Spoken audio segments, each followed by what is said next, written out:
All her efforts were in vain, ultimately ending in another death. If she had identified the traitor in advance, she could have easily avoided the early ending. As is often the case in such cases, it turned out to be a former comrade from whom you wouldn't expect a stab in the back. It's hard to get used to, even though Eulalia has experienced something similar many times. She never understood the main rule, according to which, in this world, no one can be trusted. Now it's clear why all this time Atlas tried to appear as a good hero. Perhaps never before had the Demon Lord's castle been so close. Instead of wandering through the dark forest, a detour should have been used. Once upon a time, she was a simple office worker at a terrible company.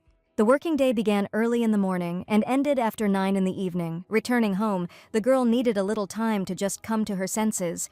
She lasted for 4 years, joining the job straight after graduating from university. Eulalia had long wanted to leave, but to do so she had to find someone herself and train him before leaving.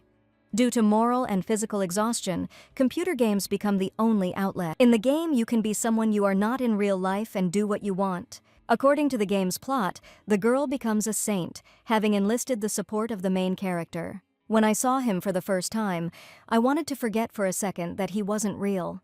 Her heroine travels the world for a long time with her friends, and in the end, defeats the Demon King. Eulalia had become too accustomed to the new world and did not want to go back. After 3 weeks of playing, she finally reached the maximum level. It seems that someone from above decided to show mercy, otherwise it is impossible to explain such a gift. Atlas always asked to tell everything if Eulalia found it difficult to bear her cross. And yet, her heroine's life seems too easy, and the plot too linear. The sweet young lady is simply awakening divine power, becoming stronger every day. Sometimes you want to become such a saint in reality, and then meet someone like Atlas. At this point, the game starts to behave strangely, suggesting a slight change in format.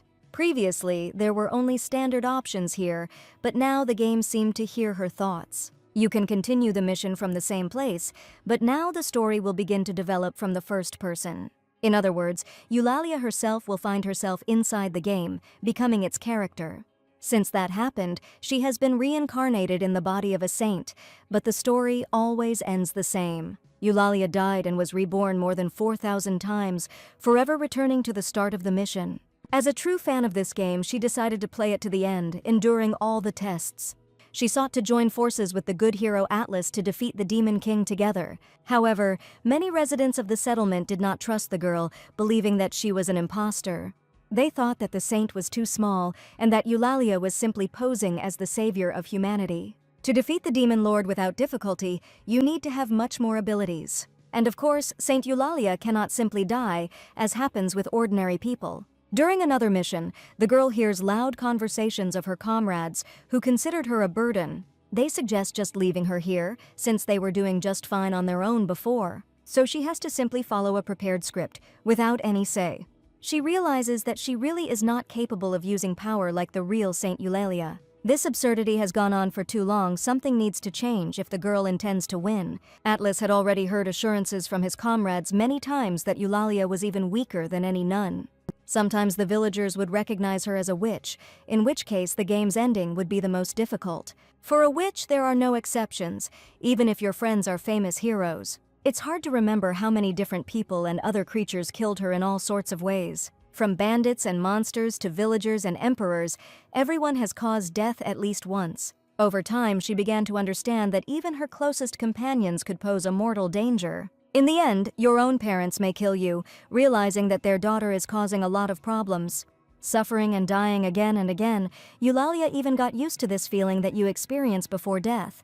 However, there are some things that you cannot get used to even after 1,000 repetitions. It's that feeling when you try your best, but every time you fail again. And yet, the new world of the computer game healed her soul after a hard day at work. First of all, she wants to save herself, and only then does she dive back into the plot. Only after gaining the necessary experience can one easily determine the cause of failure. Of course, at first glance, this young man will not seem like a traitor and an evil killer to anyone. When they met for the first time, the girl was sure that she had found the main character of her own story. She was happy with Atlas, and he always invited her to explore this vast world together.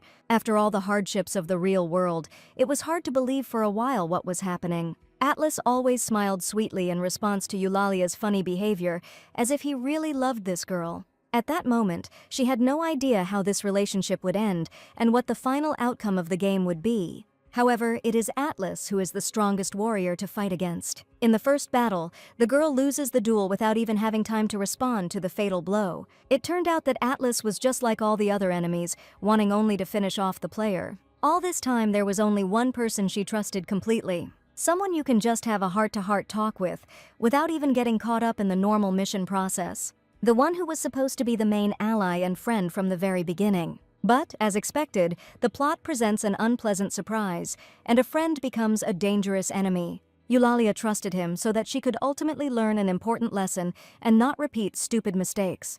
Perhaps the developers created such a plot, knowing how gullible people are. After a new revival, Eulalia says a special phrase, after which her body is illuminated with light. At this point, the game resets the storyline, returning the player to the beginning of the mission. But today something changed.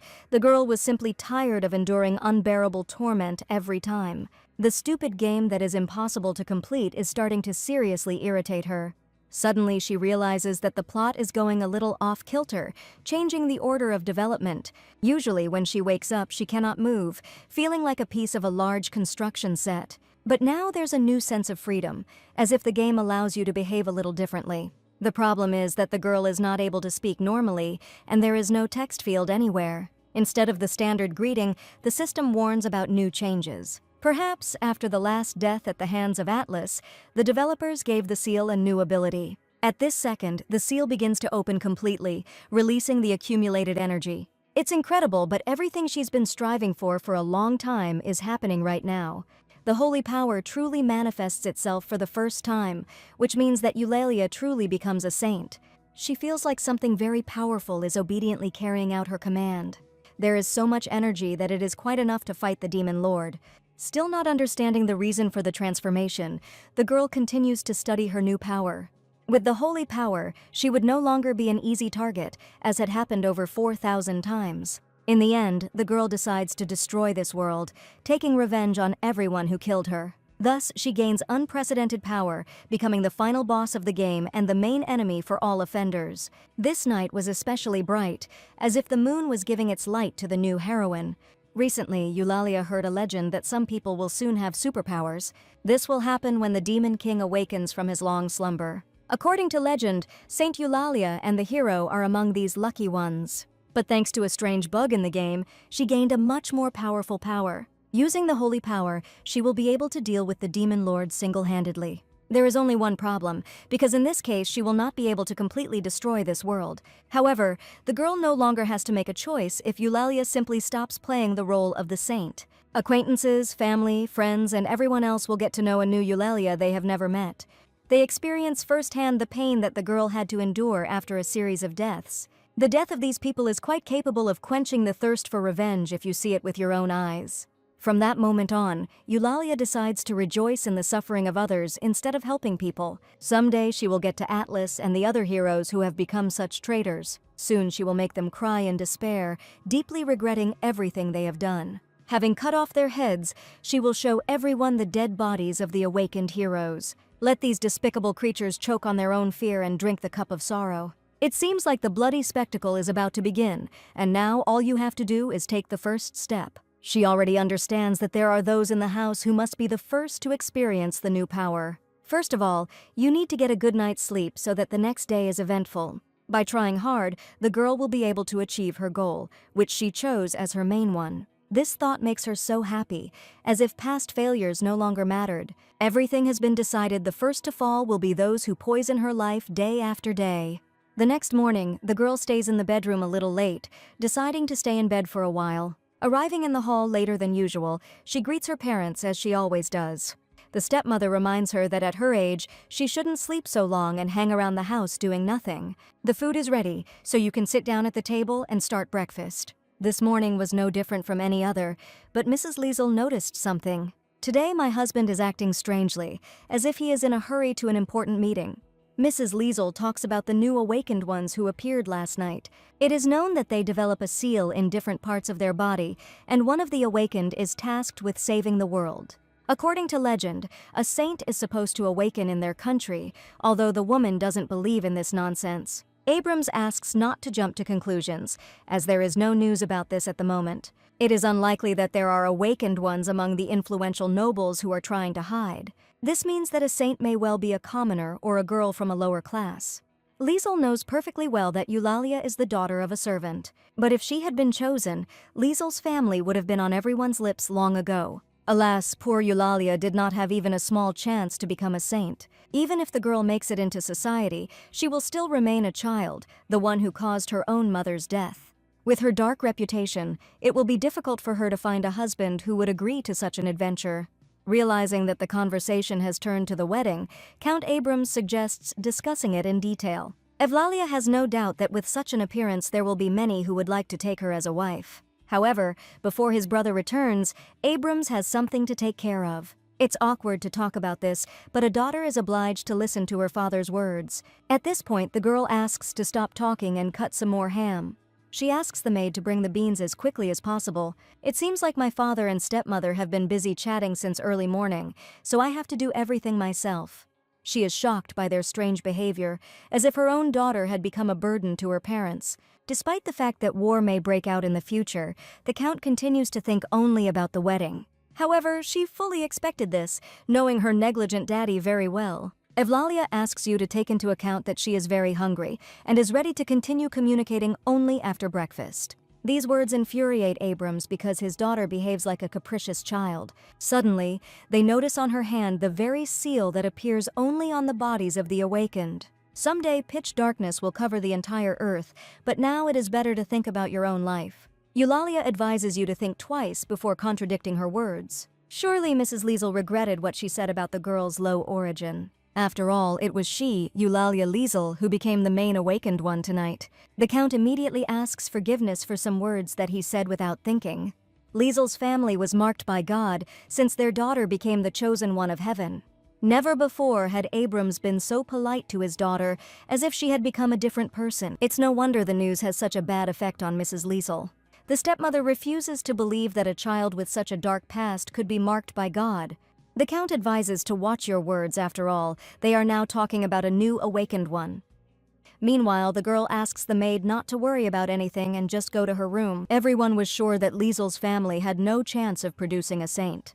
The father intends to inform the emperor about everything, after which he will certainly award them a new title. The trouble was that the countess wanted to see her son awakened, not this stupid girl.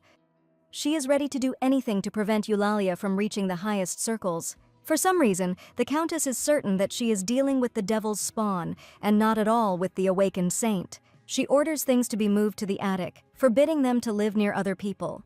The poison turned out to be too slow, otherwise Eulalia would not have had to listen to all this nonsense. This is the juice of a poisonous root, which her stepmother herself once mixed into her drink. At that moment, dying was just as painful. She knew the Countess's feelings well. It could be said that it happened in another life, so Mrs. Liesel doesn't remember anything about that day. However, the idea of killing Eulalia has long been wandering in the head of this insidious woman. Incidentally, it was this poison that was once used to poison the maid, who was also the girl's biological mother. At this point, the Count asks to calm down and discuss everything the poison's effect can still be stopped. However, right now the Count himself needs help because he also drank the deadly poison. As is known, he knew very well about the conspiracy of his second wife, who killed that servant. By turning a blind eye to the crime, the father condemned Eulalia to a life without her biological mother. She asks to tell everything that Count Abrams has hidden until today. Once upon a time, one family served another family until the servant gave birth to a baby girl. Before this happened, the maid had refused the Count intimacy for a long time. Eventually, she was forced to spend the night with him, which resulted in her belly gradually growing. When the news reached the Countess, she was wild with rage upon learning of her husband's infidelity. Under the influence of the poison that she mixed into her tea, the girl became weaker every day. Finally, on the day of the birth, the maid became so weak that she barely survived the birth, and the Count decided to simply cut the girl's stomach with silver scissors, leaving the poor thing to bleed to death. This is how Eulalia was born, and her biological mother died after childbirth from blood loss. The girl reminds us that what is secret always comes to light and that every sin must be paid for. If she missed something, the Count can supplement his daughter's words or correct this version. In response, he asks to show compassion to his own father, who was too young. it is difficult to decide whether the stepmother who killed the maid and the father who saw his daughter as his pawn deserve pity. A person who has awakened in the role of a saint must act with justice. This is exactly what Evlalia intends to do, having picked up a very curious pair of scissors. The Count used the same scissors many years ago when he approached his pregnant maid. The girl decides to end this circus by doing what she should have done a long time ago. Abrams asks her one last time to come to her senses because the girl grew up in abundance all her life. He gave her everything that Eulalia wanted, buying her beautiful clothes and excellent jewelry. He even hired a special gardener to create a decorative garden opposite the windows. Abrams begs to say what she misses and what her beloved daughter desires. If there is even a drop of mercy in her heart, the Count begs her to heal the mortal wound. However, the holy power bestowed yesterday will now be used for other purposes. Eulalia cannot stand it when the dirty hands of a cruel killer touch her body. Moreover, she has not considered this man her father for a long time and only played the role of a loving daughter. The time for regret is in the past. The hour has come for great and merciless revenge. At that moment, the Count notices scissors in front of him, which he sees for the last time in his life. To beg for forgiveness, one must first atone for the grave sin of the past. Seeing this, Countess Liesel understands that a similar fate could very well affect her too. She admits that this is the first time she has heard the story about the scissors, believing that the maid died painlessly. Weakened by the poison and difficult childbirth, the maid was expected to lose consciousness and die. And yet, Eulalia does not intend to give her an easy death, reminding her how hard it was for her own mother. If she previously complained about her nightmare life, she is about to experience real horror. Eulalia will become the person who will lead the Countess into a world of endless nightmare. Once upon a time, she simply silently watched her stepmother's dirty deeds. But today, the woman trembles as if her former courage has evaporated along with her anger at her stepdaughter. Indeed, is there any point in being so afraid if Eulalia only wants to discuss one old fable? They say that every fable contains a life lesson and is useful not only for children. Stories that contain moral lessons often help us make the right choices. Apparently, the Countess was deprived of fables as a child, and her stepdaughter could well fill the gap.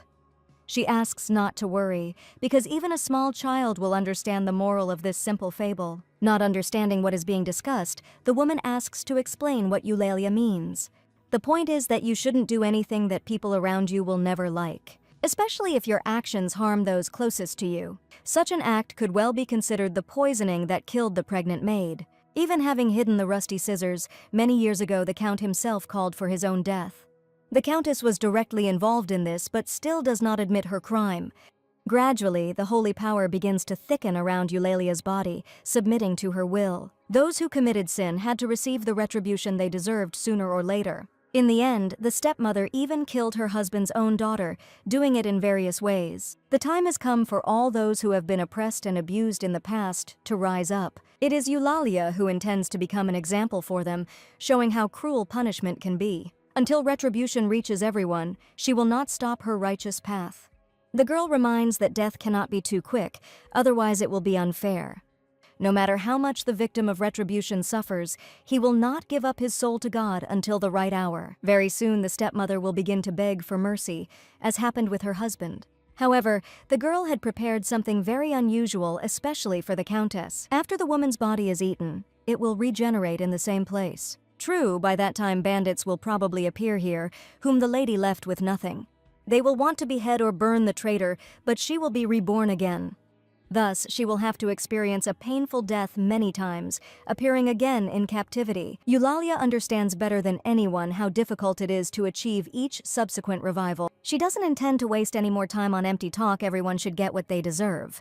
Meanwhile, a meeting with hungry dogs can be interrupted by an accidental fire. Once outside, the girl sets the entire building on fire with her new power. The manager demands that the servants bring water here, although such a fire is unlikely to be extinguished. The source of the fire is in the dining room, but getting to that floor is almost impossible. After a short time, the flames completely engulf the building, leaving the sinners inside. Of course, none of the workers risked their lives to save the house. For a long time, the girl silently watches the burning house that she once considered her home. She hadn't felt so light for a long time, as if a huge stone had fallen from her heart. This stone from the past did not allow me to breathe for many years, but today everything has changed. Saying goodbye to her father and stepmother, Eulalia says goodbye to her own past, burying it in ashes. A few days later, she finds herself back at the Demon Lord's castle. Last time one vile traitor stopped her, but now there is no obstacle. The Demon Lord should be here, which means their meeting will finally take place. As expected, the main boss of the last mission was here, but this encounter would not be ordinary. Eulalia was reborn hundreds of times before reaching the main location. However, only now does the chance arise to meet the Demon Lord and measure our strength. Having received holy power, she has a clear advantage over normal monsters. The Demon Lord was only capable of one attack, realizing that the forces were not equal. Previously, the girl simply had no luck, which is why the meeting was postponed for so long. It turns out that the first encounter with the most powerful demon ends with Eulalia's complete victory. The monster cannot believe that an ordinary person contains such power. He has never met an awakened being and has no idea what real power is. Still, it's a little strange to see an enemy who previously seemed invincible defeated. The girl advises not to ask unnecessary questions and to silently accept your fate. After all, he himself should know the answers to such simple questions. Gradually, the strength leaves his body, although the monster continues to breathe and fight for life. He explains that with her actions, Eulalia is wasting her time because it will lead to nothing. Even if she wins, she won't be able to fully complete her mission. For some reason, the monster is sure that no one needs her and no one cares about this girl's life. But it is precisely the help of other people that is needed for the victory for which she came to the castle. Without hearing his words, Eulalia directs the holy power of the seal at the Demon Lord. He probably doesn't realize that the girl came from another world and knows everything about him. However, he was right. The Demon Lord could only be sealed but not destroyed. Until all the awakened ones are gathered, he will live and wait for the final battle. His sleep will be sweet, and when the demon wakes up, he will again see Eulalia in the company of the awakened. However, the girl can easily take on the role of the final boss. Many will be displeased with the birth of the new Demon Lord, but they will suffer the same fate. Moreover, all the former inhabitants of the castle will no longer be able to express their disagreement. After thinking for a bit, the girl decides to find several future henchmen. This is something to think about a little later, but now it's time for the most interesting part. There is plenty of time, which means you can take your time choosing your next victim for revenge. This person may well be a famous warrior named Dolki Shariat. He is also an awakened one who over time became the right hand of the brave Atlas. Don't trust the game's short description. This guy is actually much worse. She knows that Dolki has always been a cowardly man who betrayed his comrades. He is ready to abandon women and children to certain death just to save his own skin. When he swears reliable protection from demons, you can be sure that he will run away first. Looking at his face, Eulalia remembers the moments when this warrior personally killed her with his sword. Soon he will have to answer for every murder. Finding this guy will not be difficult. It is on this day that Dolki prepares to depart. A dangerous journey lies ahead of him. However, he is confident that he will definitely win as soon as he crosses the border of Uplino. As a proud warrior, child of a king and awakened, the young man is proud of his strength. All the monsters will fall by his hand, and the Demon Lord will personally beg for mercy. At this point, even his subordinates realize that Mr. Dolki has gone a bit overboard with his speech. He asks to bring strong alcohol and good snacks. He needs to have a good drink before leaving. It would be better if they were brought some nuts or dried fruits, then the tip would not be long in coming. Dolki suggests that his comrades should indulge themselves in everything, as he will pay for the drinks and treats himself. At this point, my friend's stomach can't take it anymore. He hasn't drunk strong alcohol for a long time. Realizing that he needs to clean up after himself, Dolki asks to give him any rag, if it's not too much trouble. He apologizes again for his comrade. He had never been seen to do anything like that. In the end, he himself asked for a lot of food and drink, requiring everyone to empty their mugs. In that case, the responsibility for the small mess also lies with Dolki. The guy really feels awkward in front of the owner of the establishment, but all expenses should be included in the bill. It's hard to believe that someone from a royal family could be so polite. Her husband had already heard about this warrior. They say this man has a kind heart. He really loves to treat his subordinates, spending his own money on treats. At this point, Dolki reminds us that he ordered nuts and dried fruits for himself and his comrade. The young man probably just forgot, but he asks him not to worry too much. After all, he may well wait a little while for the order to be brought out into the dining room. The problem is that the dried fruits are already gone, although the guy only found out about it now. He promises to quickly rectify the situation by borrowing a small portion from a nearby tavern. The friend must have had some nuts left over if he hadn't managed to sell them by now. It would have been better if the waiter had just brought the order, then we wouldn't have had to see Dolky in a bad mood. Just 5 minutes ago, the hostess's assistant was convincing us that nuts and dried fruits were in stock. It turns out that his words turned out to be a lie, and the soldiers will have to wait for their order like deceived idiots. In response, the guy begs for forgiveness. He completely accidentally forgot to check the remaining food. However, if someone decides to behave like a pig, Dolky prefers to respond in the same coin. In recent times, this man became the first who dared to lie to him. Dolky really behaved politely and even agreed to wipe the table after his friend himself. But he is terribly annoyed that instead of gratitude in return, it's as if they are spitting in his face. Now the liar must feel the wrath of the deceived client on himself. Every citizen who has sworn allegiance to the royal family must prove their loyalty. By his actions, the young man forces the warrior to show what happens for breaking this rule. He beats the owner of the establishment's husband right in front of her, forgetting his former politeness. The subordinates had already become accustomed to such educational measures, although this case was too cruel.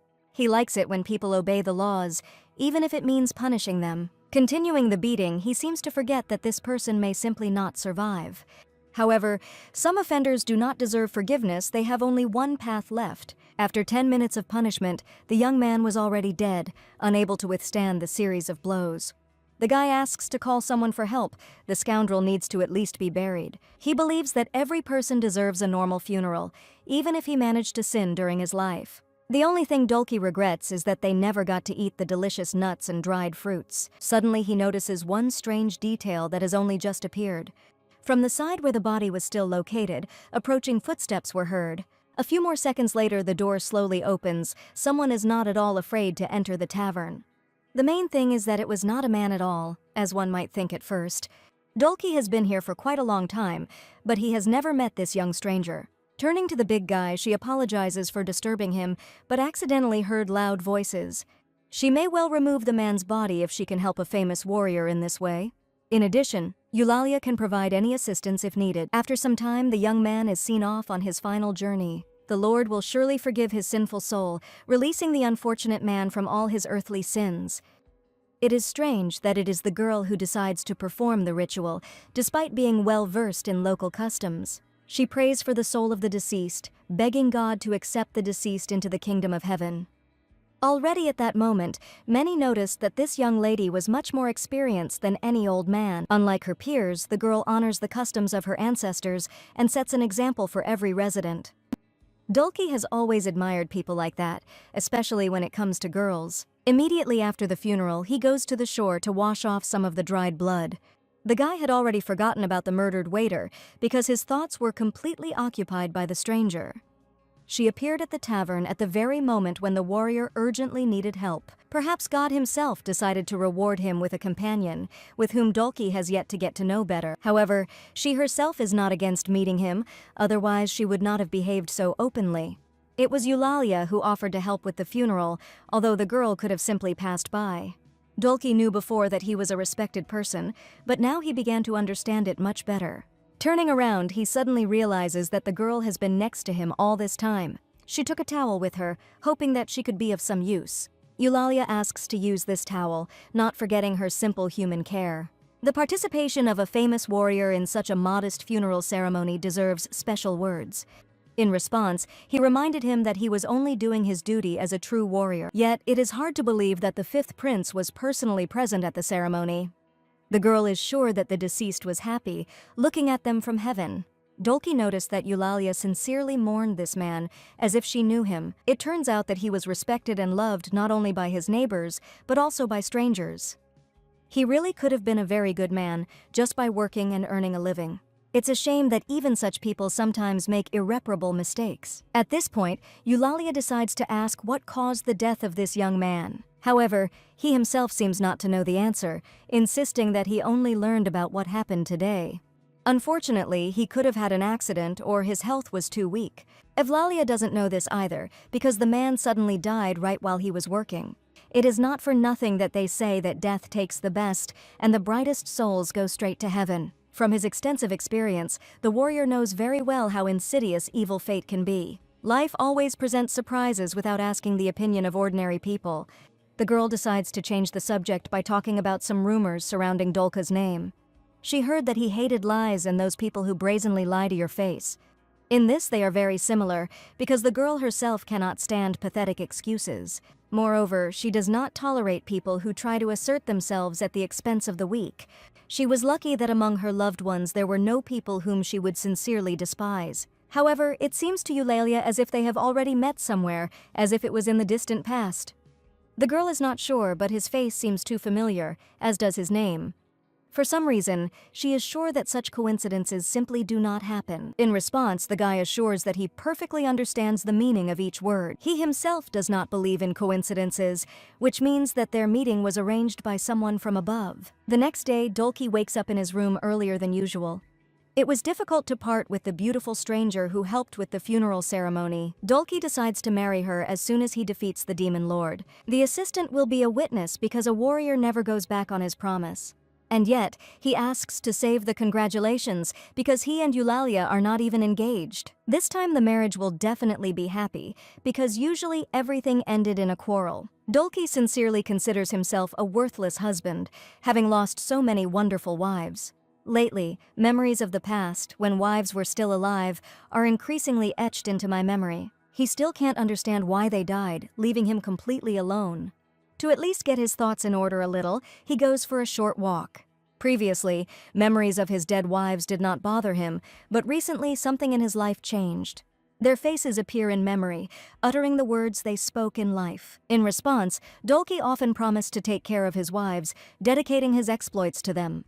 But instead, time after time, he was left alone, seeing his wives off on their final journey. Perhaps it is the stranger who is able to drive unnecessary memories from one's head. She is so beautiful that she could very well stay with Dolki for the rest of her life. Besides, Eulalia's manners would be suitable even for social meetings if her father asked for an audience. The longer he thinks about this beauty, the more he wants to see her again.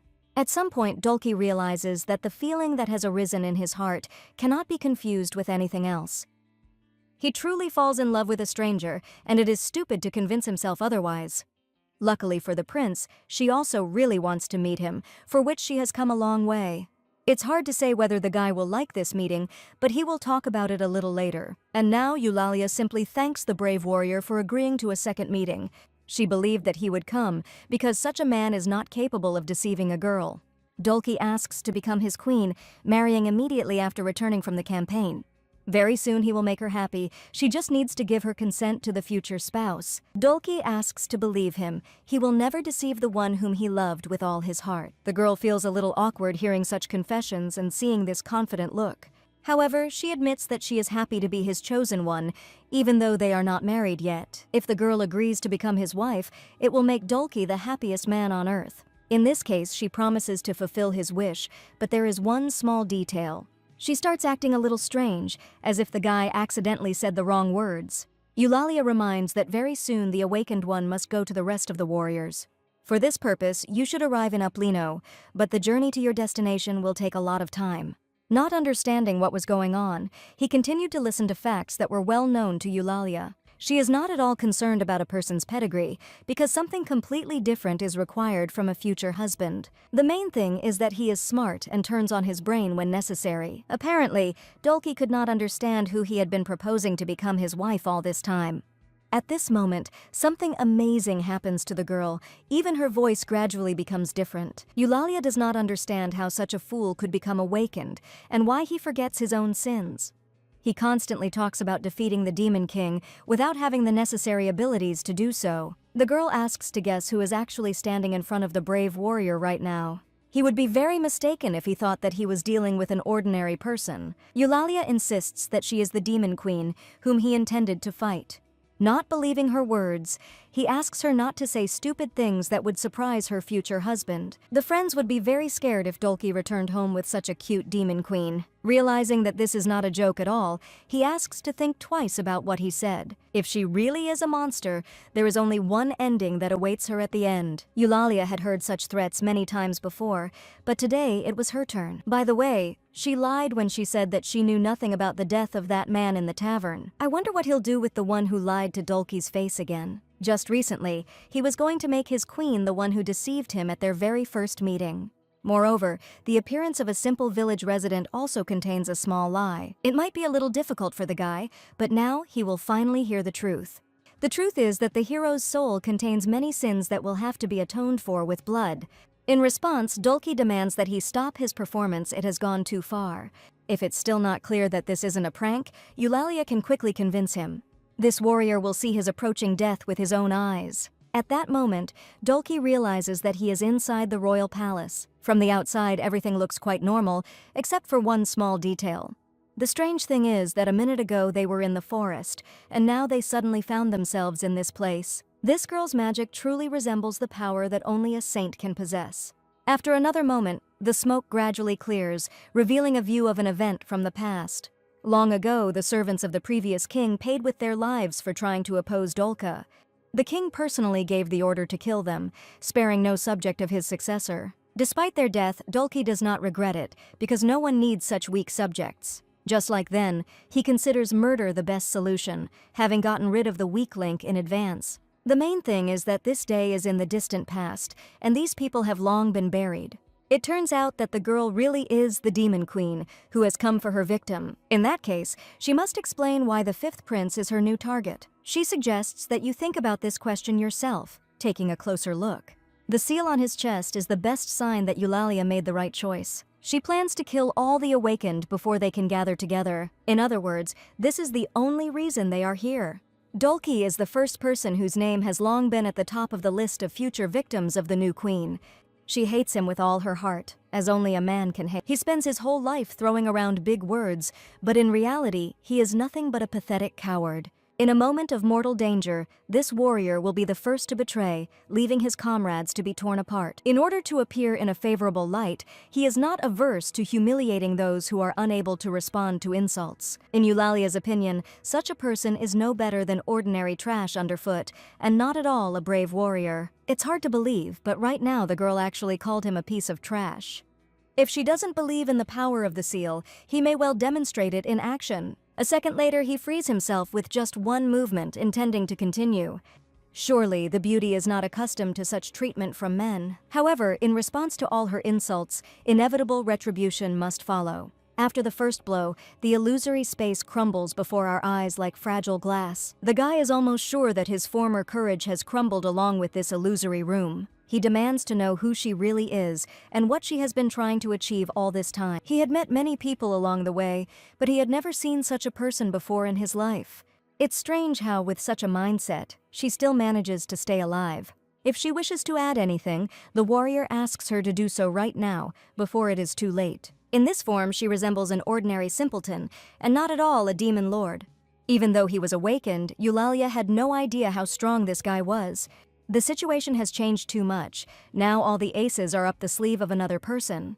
Without her illusory room, she is no longer able to take over his mind. The prophecy says that soon the earth will be covered by pitch darkness, giving birth to those who will drive it away. Dolki always understood that he was the man capable of destroying evil. Since she calls herself the Demon Queen, it turns out that she brought about her own death. The girl's reaction is impressive. She was able to dodge even such a fast attack. The next blow should hit the target. Maybe she was just lucky this time. It feels like she's prepared for every blow in advance, reacting to them with unprecedented speed. After several attempts, Eulalia asks him to stop. First, he needs to hear something. Having killed her, Dolki will regret it, but it will be impossible to bring anything back. After all, he himself promised to make her his queen as soon as he returned home from the campaign. He will become a real liar, and it is lies that a warrior hates more than anything else in the world. These words make him stop. He really doesn't like liars, but this case was special. By killing his future bride, Dolki will become the first liar in his kingdom, blackening his name. In response, the guy asks not to worry about what will happen after her imminent death. Having dealt with Eulalia, he plans to get rid of the witnesses who were nearby. The guard with whom Dolki spoke about the upcoming wedding will also be killed. In that case, everything will be in perfect order, and they will take the secret of their little deception to their graves. While talking about this, the guy was briefly distracted, forgetting that the goal had not yet been achieved. This was enough for her to rush deep into the forest, trying to save her life. Only now does Dolki realize that the Demon Queen is simply deciding to flee the battle. Moreover, she does it quite deftly, quickly moving away to a safe distance from the warrior. It's even a little funny to watch the victim rush to escape, not realizing that it's impossible. It's time to clarify something, because it is not for nothing that he is considered one of the most powerful awakened ones. The hunt for liars begins right now, and the first victim on this list is Eulalia. At this rate, the deceiver will not be able to run far enough to disappear from sight forever. Within a minute, Dulki is one step away from his victim. All that remains is to make one precise dash. The girl understands that her speed is not enough to escape. She will have to go all in. Slowing down a little, she seemed to deliberately allow herself to be grabbed firmly. He likes her much better this way, because the future bride shouldn't run away from the groom. In order to get closer to Dulki, she must follow one simple but very important rule. It is known how much he hates it when a person dares to lie to him. When a lie becomes reality, liars inevitably face severe punishment for the sin they have committed. Having said this, Dulki repeats the attack again, only this time he intends to see it through to the end. Having seen a direct attack, Eulalia has no intention of retreating back and fleeing again.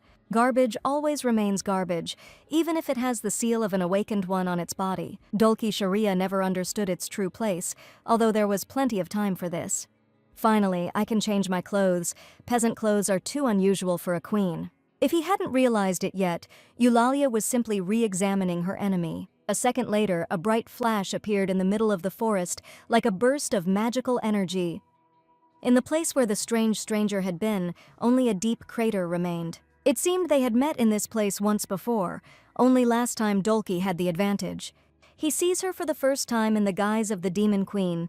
However, this meeting will be his last. Suddenly the guy notices what the girl carefully hid from prying eyes. The seal on her hand was exactly the same as the one on his own body. So it turns out that she really is awakened, which means that everything else could be true too.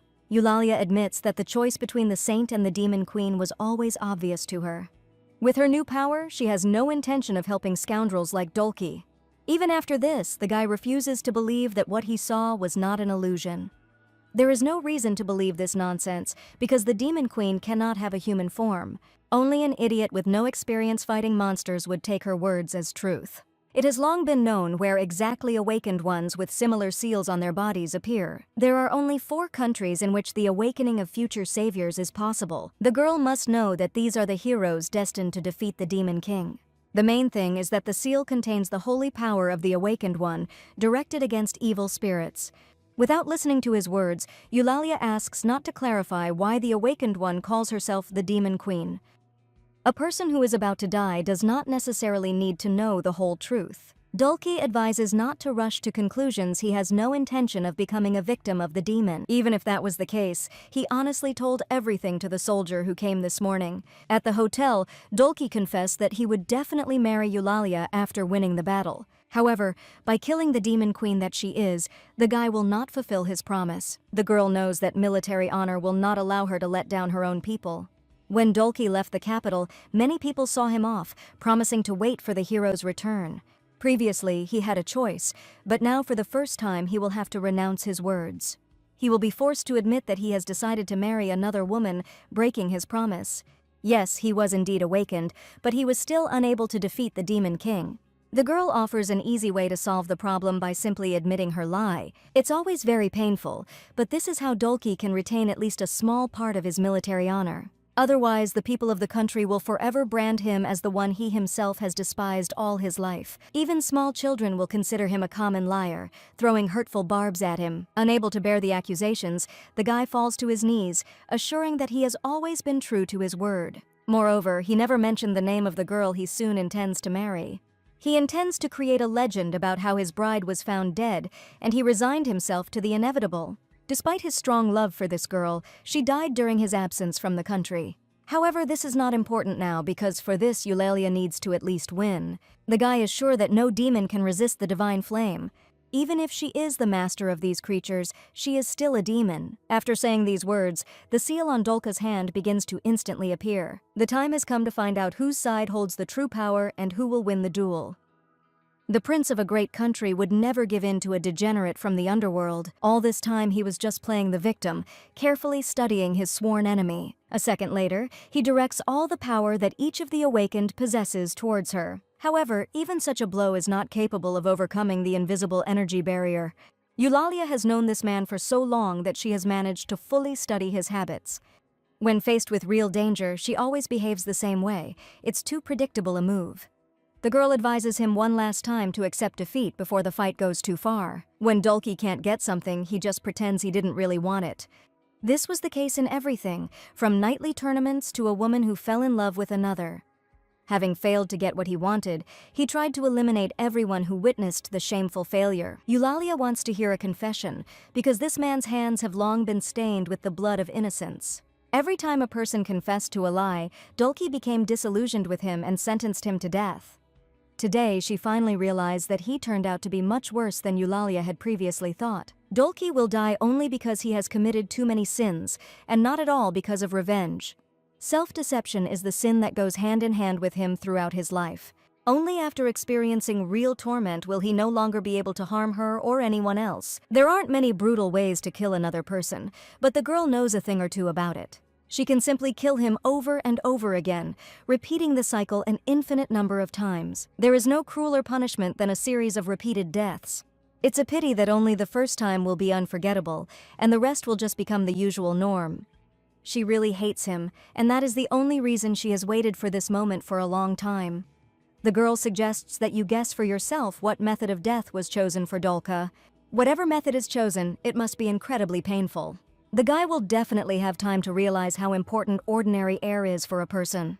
There will be a constant shortage of air, and this is something that is almost impossible to get used to. Having said these words, she plunges his head into the water, not giving him the opportunity to take air into his lungs. As expected, the first death is always unforgettable, but the rest will be a bit boring. Starting from the third death, nothing changes in Dolka's behavior. He simply stops moving. To liven things up a bit, the girl decides to ease the pain for a little while. However, then everything repeats itself again, because instead of gratitude, only loud groans are heard. Eulalia really doesn't like it when someone raises their voice. She just wants to plunge them into cold water. In the past, this man had made her suffer many times, but today their roles had changed a little.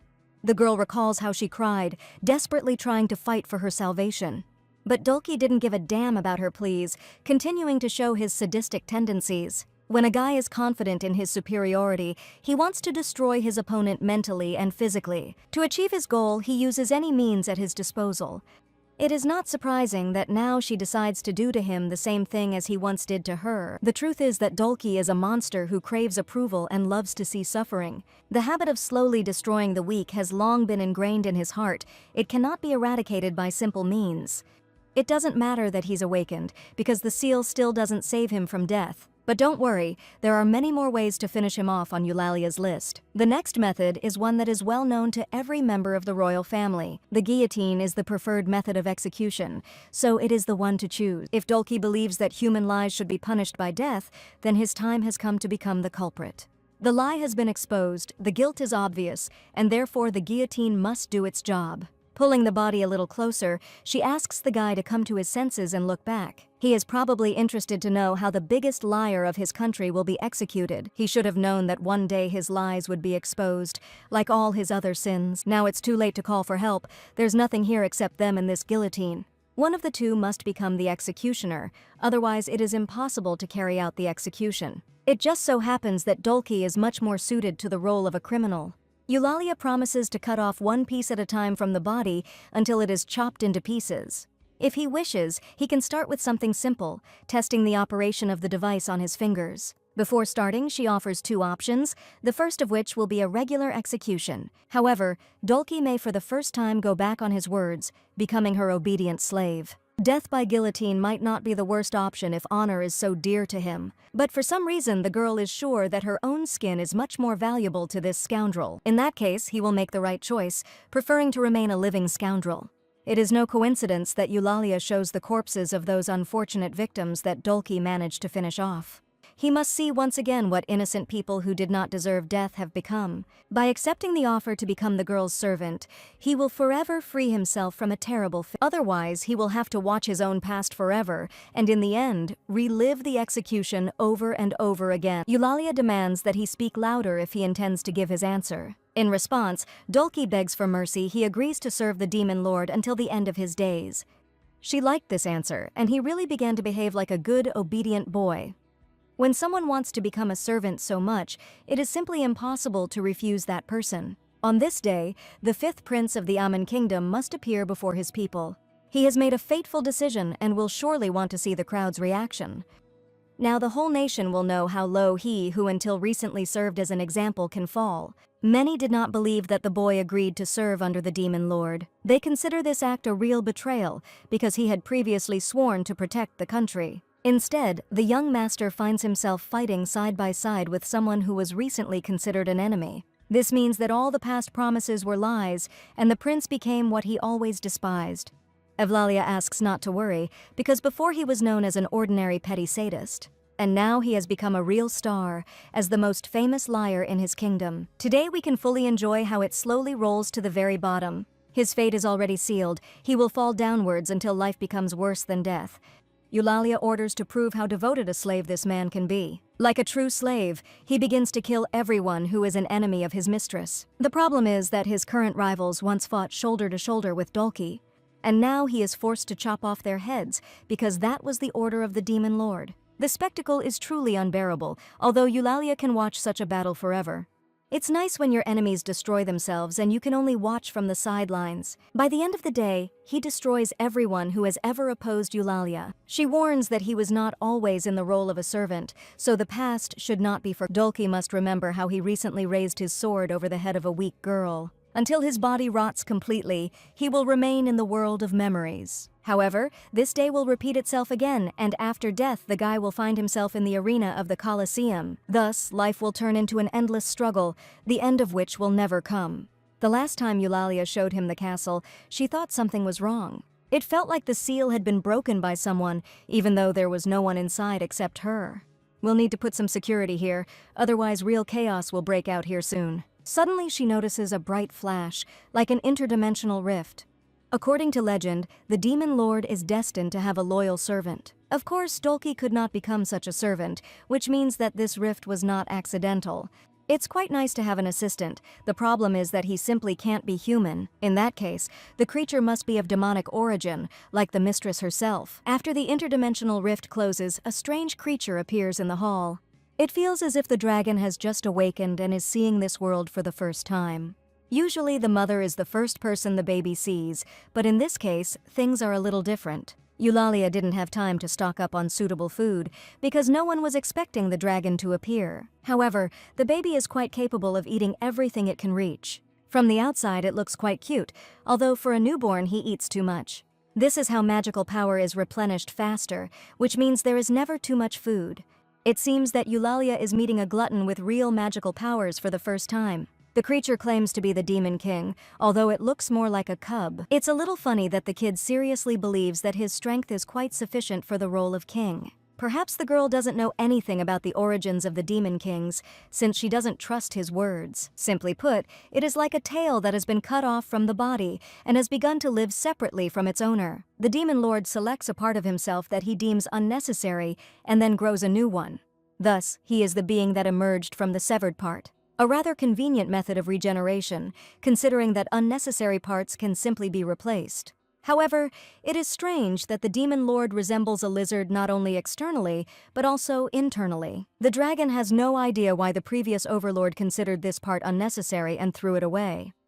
If you remember, in the original story of the game, the final boss did not have such an ability.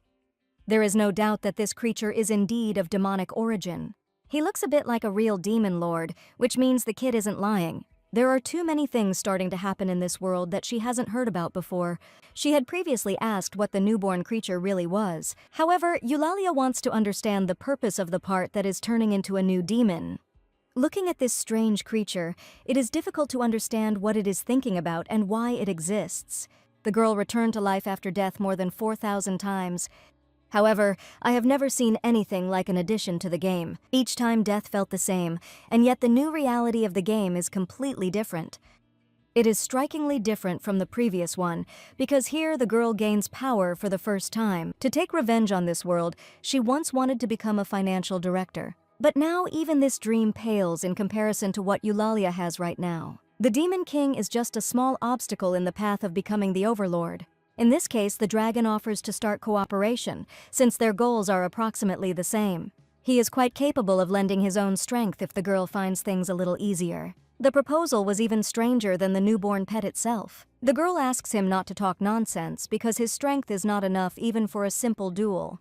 However, even the severed part of the Demon King is quite powerful. It's no joke. Eulalia reminds that strength must always be proven and not thrown around empty promises. There is one interesting idea on how to test his promises in practice. The dragon must show what it is capable of in its current form. He should know of a village that is located near the demonic castle.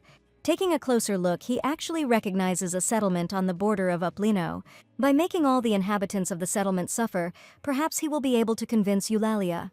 Without even asking the reason, the dragon takes off, intending to get to the settlement as quickly as possible. Quite an unexpected reaction, considering that there are many innocent people in the village. However, for demonic creatures, this is quite normal, because the dragon is not used to caring for people. If necessary, he is ready to listen to Eulalia, although it is better to tell her everything after returning. From now on, his main mission is to make his owner's dream come true. Perhaps this is the first time in her life that she has heard such a confession, which will soon be proven in practice. After a short time, the pet sees a nearby settlement where he must fulfill her will. Everything is different in this village, and even the air feels a little different. However, the local residents are no different from any other settlement. They are the dragon's main target, which must be turned into ashes. This was Eulalia's dream. The dragon was only tasked with carrying out the order. Not wanting to waste too much time, the demonic creature approaches the location. The settlers had never seen such speed before, and they were well aware of the dangers it would pose. Having chosen the right position, the pet releases the accumulated flames at those below. There is no chance of surviving a direct attack from a demonic creature. Surely the girl did not wish them a painful death, because their bodies would burn in a matter of seconds. After firing a few fiery volleys, he realizes that this is sufficient evidence. He is right, because the girl is very pleased with the work done, convinced of the demon's power. I must say, it looked impressive, especially for such a small dragon. The pet wants to receive a small reward during the flight. He became very hungry. I want to eat as much meat as possible, replenishing the energy spent on creating the flame. That same evening, as she promised, the girl prepared a little surprise. Dinner was ready, although she was still having trouble getting used to the strange sight. It feels like the pet is seeing food for the first time, greedily eating all the cooked meat. It's quite difficult to control his demonic power, but the test has been passed. She liked how the dragon mercilessly burned the entire village to the ground along with its inhabitants. She will have to repeat this trick soon, because she intends to finish off the Demon King. Of course, he is quite safe now, but no one knows what is on this creature's mind. The pet is not sure that the girl is capable of doing this, otherwise she would have killed him last time. However, it is he who will become the assistant with whose help the goal will be achieved. Yes, it is still a separated part, but it is gradually becoming independent. The dragon wants to decide for himself who he wants to be, and whose side he wants to take in the upcoming battle. The Demon Lord has been too selfish in getting rid of the excess. It's time to return the favor. In this case, Eulalia wants to receive a guarantee that the same fate will not befall her. She intends to give him a name by making a contract with the demonic creature. If she actually does this, the creature will never be able to attack the contractor. In any case, this is a good solution to the problem, which is worth thinking about later. The Demon King's real name sounded like a collection of incoherent sounds. It's better to give him a simple and understandable name, for example, call him Oswald. Before going after the Demon King's body, the girl intends to do one thing. The next target is a famous sorceress and former student of the academy. Stella is also an awakened being, although her power is noticeably inferior to Eulalia's. She is absolutely confident in her power, considering herself the most beautiful girl on earth. In addition, Stella is the type of person who needs to be the best at everything. If this is the case, she will destroy 2 awakened ones at once, otherwise she will not be able to get rid of the sorceress. It is known that someone like the awakened saint is always near her. It seems that Anastasia was awakened from the Interati and had quite good abilities. Seeing her, Eulalia suddenly realizes that along with Stella's murder, another goal appears. Anastasia Rain is the daughter of a count from the kingdom of Interati. In addition, in the past, she was a good friend of Eulalia, having noble root. It is strange to see her in the company of one who has forever blackened her name with vile betrayal. Since both were born into noble families, the girls knew each other from an early age. Anastasia always tried to follow fashion, choosing only the most exquisite outfits. Everything from dresses to perfumes consisted only of the latest collections from famous designers. But now much has changed, and it seems that the saint is no longer so noble. Evlalia is sure that there is no need to worry about this young lady. She will not become an obstacle to the matter. In the game, she was a typical character, completely devoid of any individuality. As for Anastasia, she is no longer interested in this spoiled child. Only Stella is a goal worth going the long way for. She truly believes she is the best, getting rid of those she considers her competitors. Until today, she has succeeded in many things, but the time has come to answer for the sins of the past. Eulalia will not allow her to be the best girl in the world, rather, Stella will die.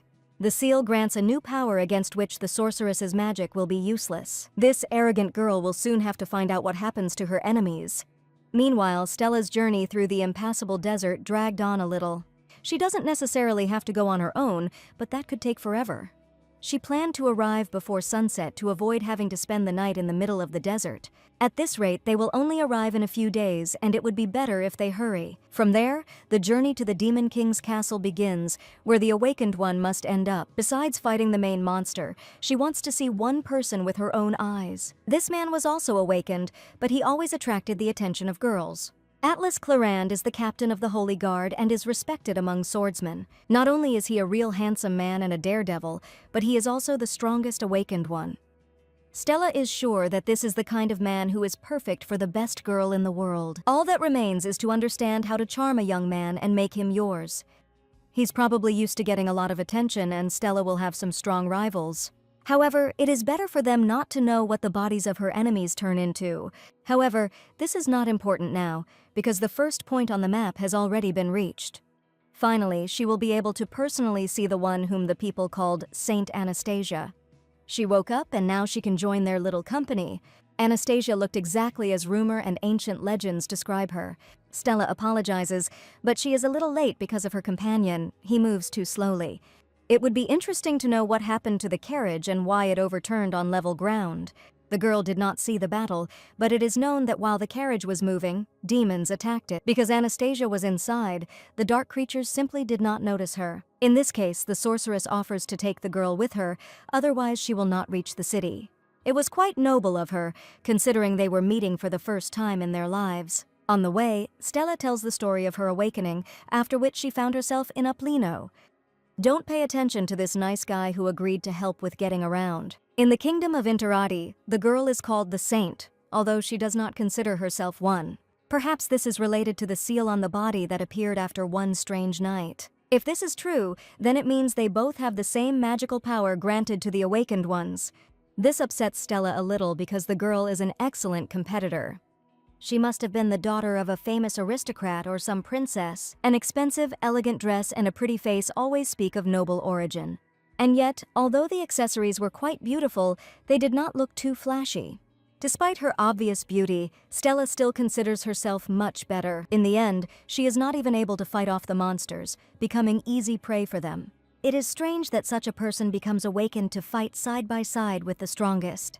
Previously, it seemed to her that a meeting with a serious opponent lay ahead, but now she can relax. She offers Anastasia help in exchange for cooperation, because they have to go together. One could say that they are now sailing in the same boat, being awakened. Words about mutual assistance make the girl believe she is ready to extend a hand in return. Big guy Stefan will have to sweat a little before he gets the girls into town. Even the princess, accustomed to the help of slaves, is a little worried about this guy. In his position, it is better to simply do his duty, silently obeying orders.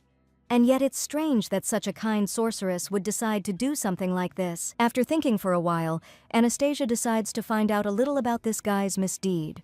She will be quite surprised to learn that Stella always prefers to move this way. It turned out that they were being carried by an ordinary bandit who had attacked a young sorceress a couple of days ago, so he apologizes for his crime by offering her a favor in exchange for forgiveness. Of course, it's noble of him, but it still doesn't sound very convincing. Soon, the journey will be completed, and then Stefan will consider himself completely forgiven. In the meantime, he needs to gather his courage. After all, he's only carrying 2 girls. Stella is convinced that this is a great honor for any man, and besides, the burden is not at all heavy. Finally, a view of a small town opens up ahead before entering Uplino. This is the last city on their route, but the road to the capital will certainly not be easy. Stella suggests they rest a little. The princess is probably tired after 2 trips in a row. The city has many wonderful places where they can comfortably spend the night and then set off on their journey in the morning. It would be foolish to miss such an opportunity, and besides, Stefan needs to rest too. I must say, the beginning was quite interesting. It's worth watching the continuation. It is unlikely that Eulalia will be able to remain in the role of an outside spectator for too long. She intends to meet them in person as soon as possible to clear up one matter. It would be better if the meeting took place only with Stella, without the participation of the princess. Then it will be possible to avoid unnecessary casualties, among whom there is at least one girl. As expected, Stella chooses the most expensive hotel room, although there was something unpleasant. The room was truly luxurious. It was a pity that it was too small for 3 travelers. However, Stefan may well sleep on the street, giving up a little space to the girls. The hotel manager thanks you for your visit and promises to make arrangements for dinner. It's time to remember why the big guy ended up in his new role. Upon seeing Stella, this gangster boss ordered his assistant to kidnap her. Standing behind, she only heard his loud screams when the guy decided to do this. In the end, the strongest and most resilient of the bandits easily replaced the horse and carriage. Stella decided not to leave him just like that, otherwise she would have to get to the city herself. However, there were other bandits who could have easily stood in his place. Perhaps she has always had excellent taste, which is why Stella never makes mistakes in men. Anastasia always liked this kind of confidence, especially when it came to her friends. And yet, such confidence sometimes only irritates those around you. Stella talks about herself as if she really thinks she's the best girl in the world. The sorceress's behavior is a little tiresome, but this story has its pluses. She doesn't look like the main awakened one who is destined to save the world. Anastasia is almost certain that such a role only falls to the truly chosen ones. If you remember, about 3 weeks ago, the father called the girl into his office. He asked to remember that it was the daughter who would play the role of the saint until the chosen one appeared. We need to get used to the fact that people will consider her to be the main chosen one. It was quite difficult at first, because the girl had to come to terms with a new role. It felt like a strange dream, but it was unlikely that you would want to interrupt such a dream. After all, now she can pamper herself a little by pretending to be awake. With these thoughts, the girl set off on a long journey, not yet suspecting how it would end. Having encountered a crowd of monsters, the soldiers first rushed to protect the princess. In the end, each of them died, but Anastasia miraculously survived, hiding in the carriage. This is how Stella found her, coming to her aid at such an opportune moment. It seemed that right now she saw a real saint in front of her. Having extended a helping hand, the girl did not demand anything in return except simple friendship. Only a true awakened one is capable of this, and not someone who is just playing a role. Stella doesn't really look like a saint, but looks can often be deceiving. However, now it's all behind us, and the savior of all humanity is nearby. The girl feels quite calm, as if she were accompanied by a whole army. The road under the scorching sun was difficult, so Stella wants to rest a little. Finally, they can get some sleep, because tomorrow they have to hit the road again. There is no point in arguing, especially since the future conqueror of the Demon King is talking about it. Still, she wouldn't want to be known as an imposter if anyone found out the truth. Once the city is behind you, the journey to Uplino won't take too long. They say that horse transport in that area is much better developed than in the provinces. There are expensive stables on the main roads where you can change horses in comfort. After all, it's much better and faster than continuing to ride Stefan. Anastasia suggests changing your method of travel by taking a new vehicle. She talks about it as if the guy really is an ordinary vehicle. In her words, she makes no distinction between a human and a new horse. Stefan understands that the princess can simply get rid of him as an extra burden. However, there is one oddity about it that Anastasia failed to notice at the very beginning. If this is true, it turns out that the sorceress was not the future savior of the world at all. The savior cannot be so cruel as to make people suffer. She tore out the boy's tongue so that he could not reveal the secret of his mistress's true intentions. However, Stella could only do this out of revenge, hoping to teach the bandit a harsh lesson. She is unhappy with his slowness, and besides, he rocks the carriage too much. Therefore, Stefan's services are no longer needed. It is worth accepting this as an inevitability. There is only one way to prove that his body is still capable of serving Lady Stella. For the guy, this means the end, but she asks him to behave well, then death will be quick. At that moment, loud footsteps are heard nearby, as if a crowd of people had burst into the room.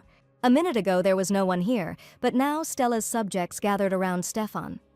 She hopes that he will simply resign himself to his fate, becoming nothing more than ordinary fertilizer. Every enemy must fall by her hand, otherwise she will no longer be considered the strongest. Gradually, magic envelops the victim's body, depriving them of the ability to resist. A good witch can't do that. It's clear she's not a saint. At this moment, Stella decides to ask something, perfectly understanding the princess's surprise. The young girl probably doesn't know what the true role of these scoundrels is. He is simply obliged to carry the luggage, take care of the mistress, and carry out all her orders. But when a slave becomes useless, you have to squeeze everything that is left out of him. Since childhood, Stella was taught to be a practical girl, not throwing away useful things. There is still something very useful left in the used slave that should be drunk. Having said this, the girl pounces on her victim, biting Stefan's neck. Incredibly, the awakened one behaves like an ordinary monster that feeds on blood. After a few seconds, life almost completely leaves the person's body. She is a real witch, and not at all the good sorceress that she appeared to Anastasia. A human is incapable of such a thing, which means the princess is doomed to befriend a monster. Within a few minutes, the big guy Stefan completely loses his previous appearance. Now Stella feels much better, but what will her friend say about this?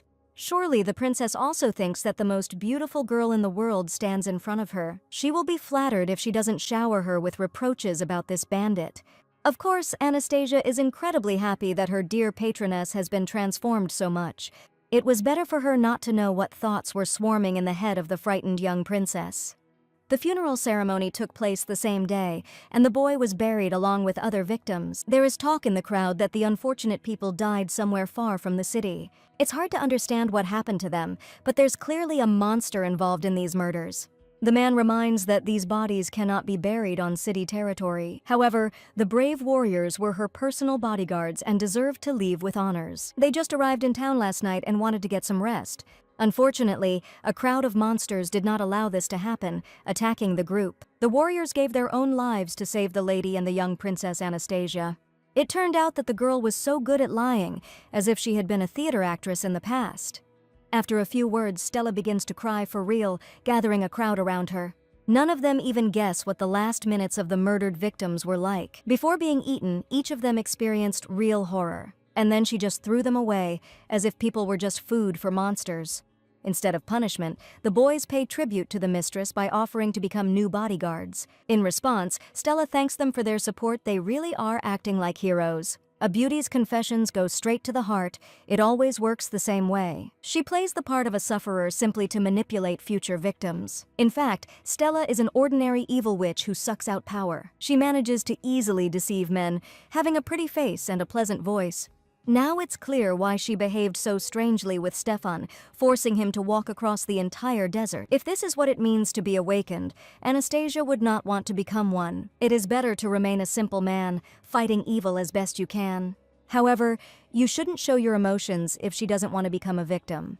Moreover, Anastasia also wanted to stand out and attract everyone's admiration. That is why she accepted her father's offer, pretending to be the chosen saint. Right now, she wants to get back home as soon as possible, away from the constant dangers. If she acts a little more boldly, she will be able to find a carriage and get there on her own. In any case, these poor guys were attacked by a dangerous monster that is still nearby. It's strange, but for some reason the man advises to wait a little before continuing on our way. It's too dangerous now, because there might be ferocious monsters lurking near the city. Stella is sure that she should go, no matter how difficult and dangerous the road to the capital may be. Only the awakened can defeat the Lord of Monsters, saving the world from darkness.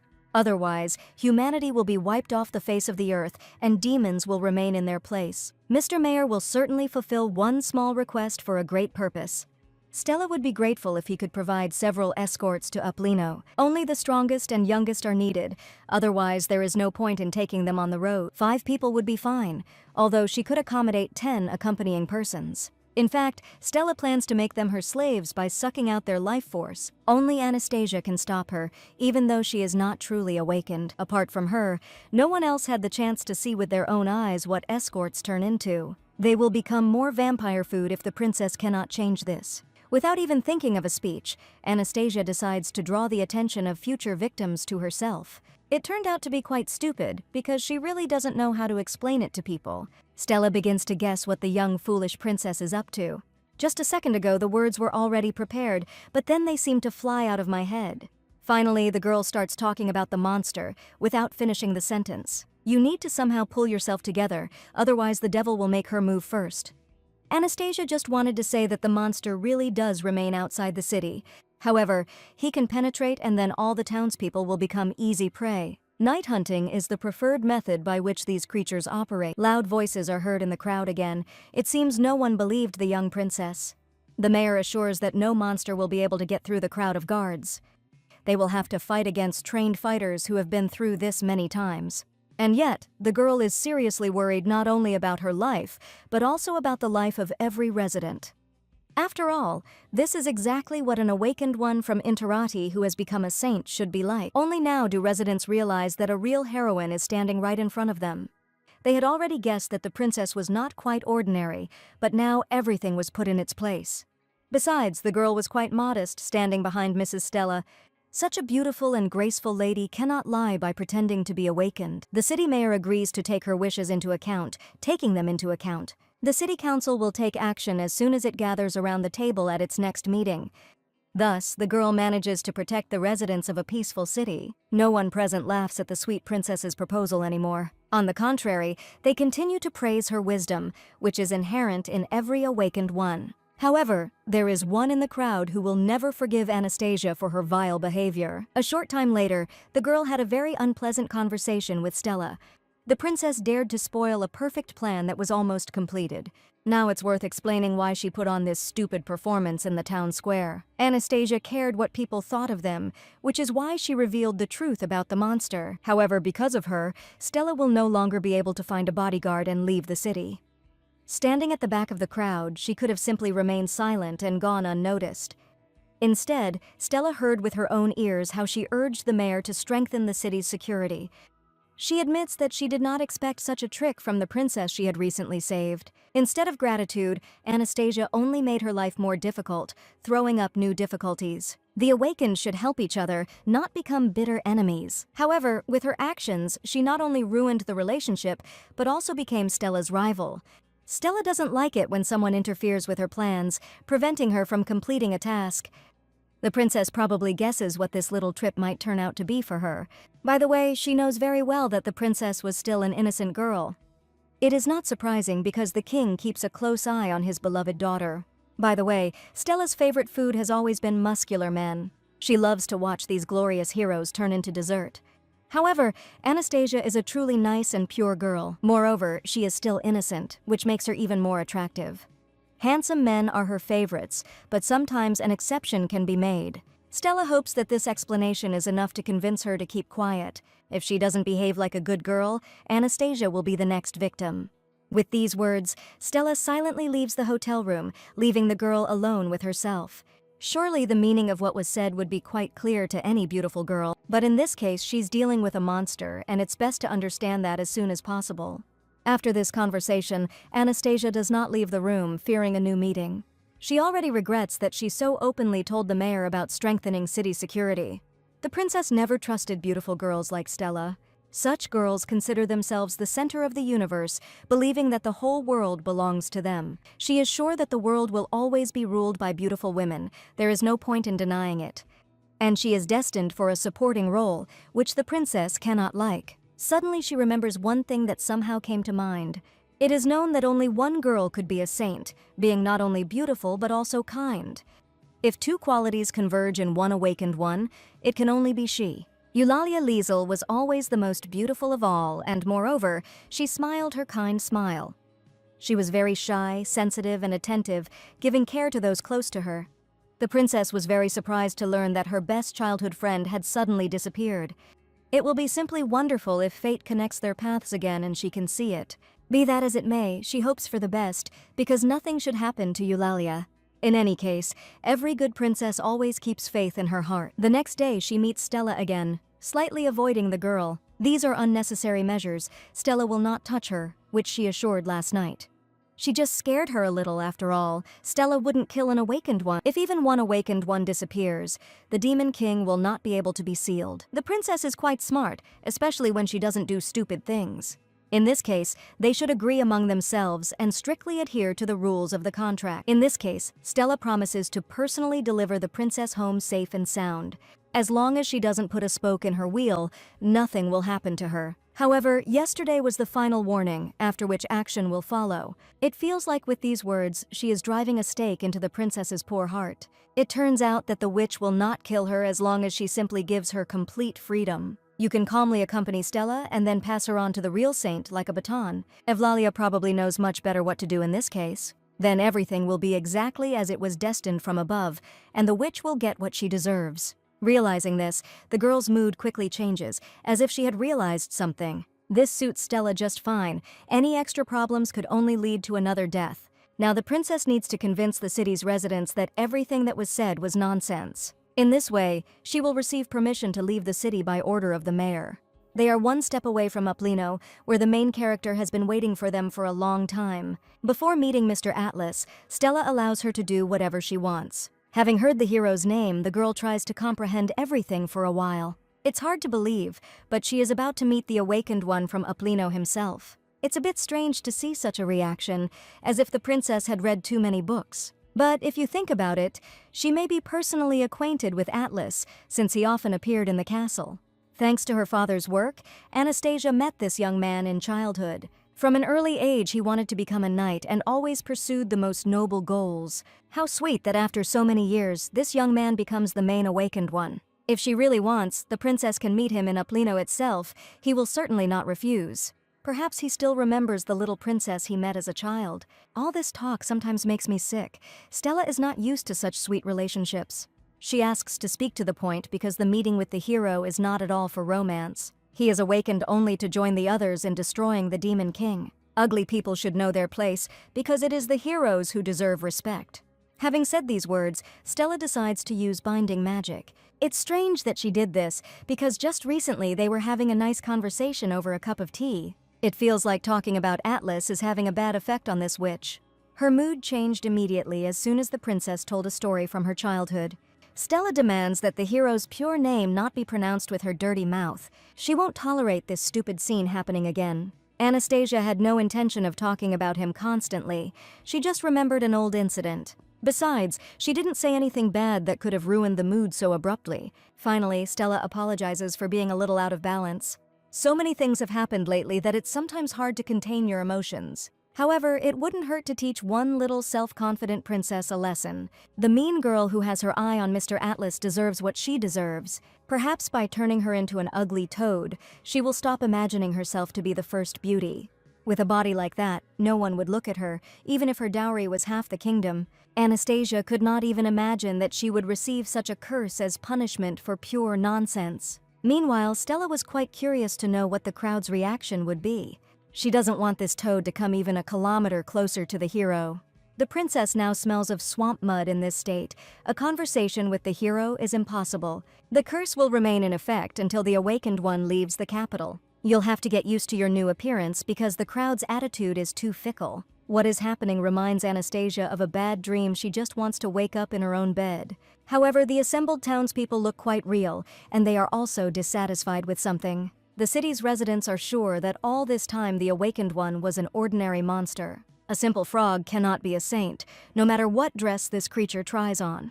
Stella remains apart from the crowd, not wanting to interrupt the fun. Sometimes people need a little fun by taking out their anger on the weak. They decide that it was she who killed the bodyguards who valiantly protected Stella. In that case, the vile toad has only one fate in store, as long as there is an opportunity to kill it. Only a few in the crowd realize that there can be a person inside the toad's body. However, Stella continues to insist that this little creature is turning into a monster. Only in appearance does the toad seem harmless, but it is a ruthless, bloody killer. After a short time, doubts were dispelled. The crowd completely trusted the witch's words. The residents are convinced that she is right, which means the toad must be killed immediately.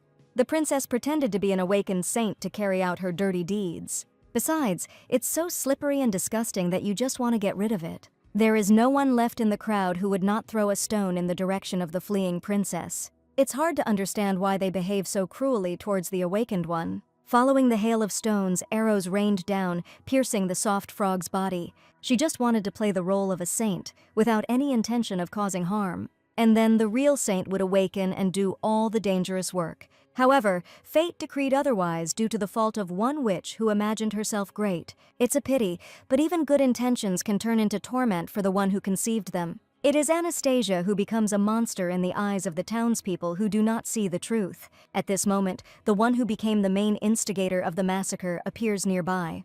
Stella is a little surprised that the princess remained alive after the nightmare she experienced. The sight is quite disgusting, as is the princess's new appearance. She hopes that her suffering will not last too long and that she will simply die. And yet, if there is an opportunity to help her with this, Stella will only be glad. She intends to fry the toad until golden brown, removing yet another obstacle from her path.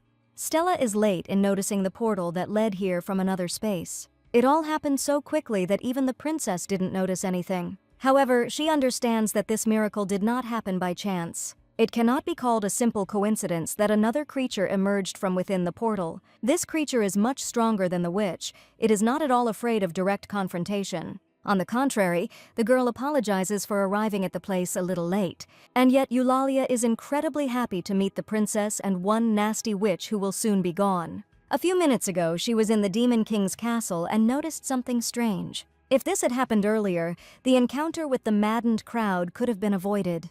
Seeing the transformed princess, a rather interesting idea came to mind. Stella should also be made into a toad, reminding the witch of her criminal past. Since she became a demon lord due to a bug in the game, it's worth taking advantage of it. As practice shows, the plot begins to go against the original. It's enough that in the original she never had her own dragon. Princess Anastasia never turned into a toad, although this is easily corrected. What can't be fixed is the presence of one ugly witch right before your eyes. Stella should be punished in the same way as little Dulcie was. It is for this purpose that the girl finds herself in the main event of the plot. It is foolish to think that a simple magical barrier can protect Stella from death. Nothing has changed since their last meeting. She is still as ugly. It's funny, but it's Stella who considers herself the best and most beautiful girl in the world.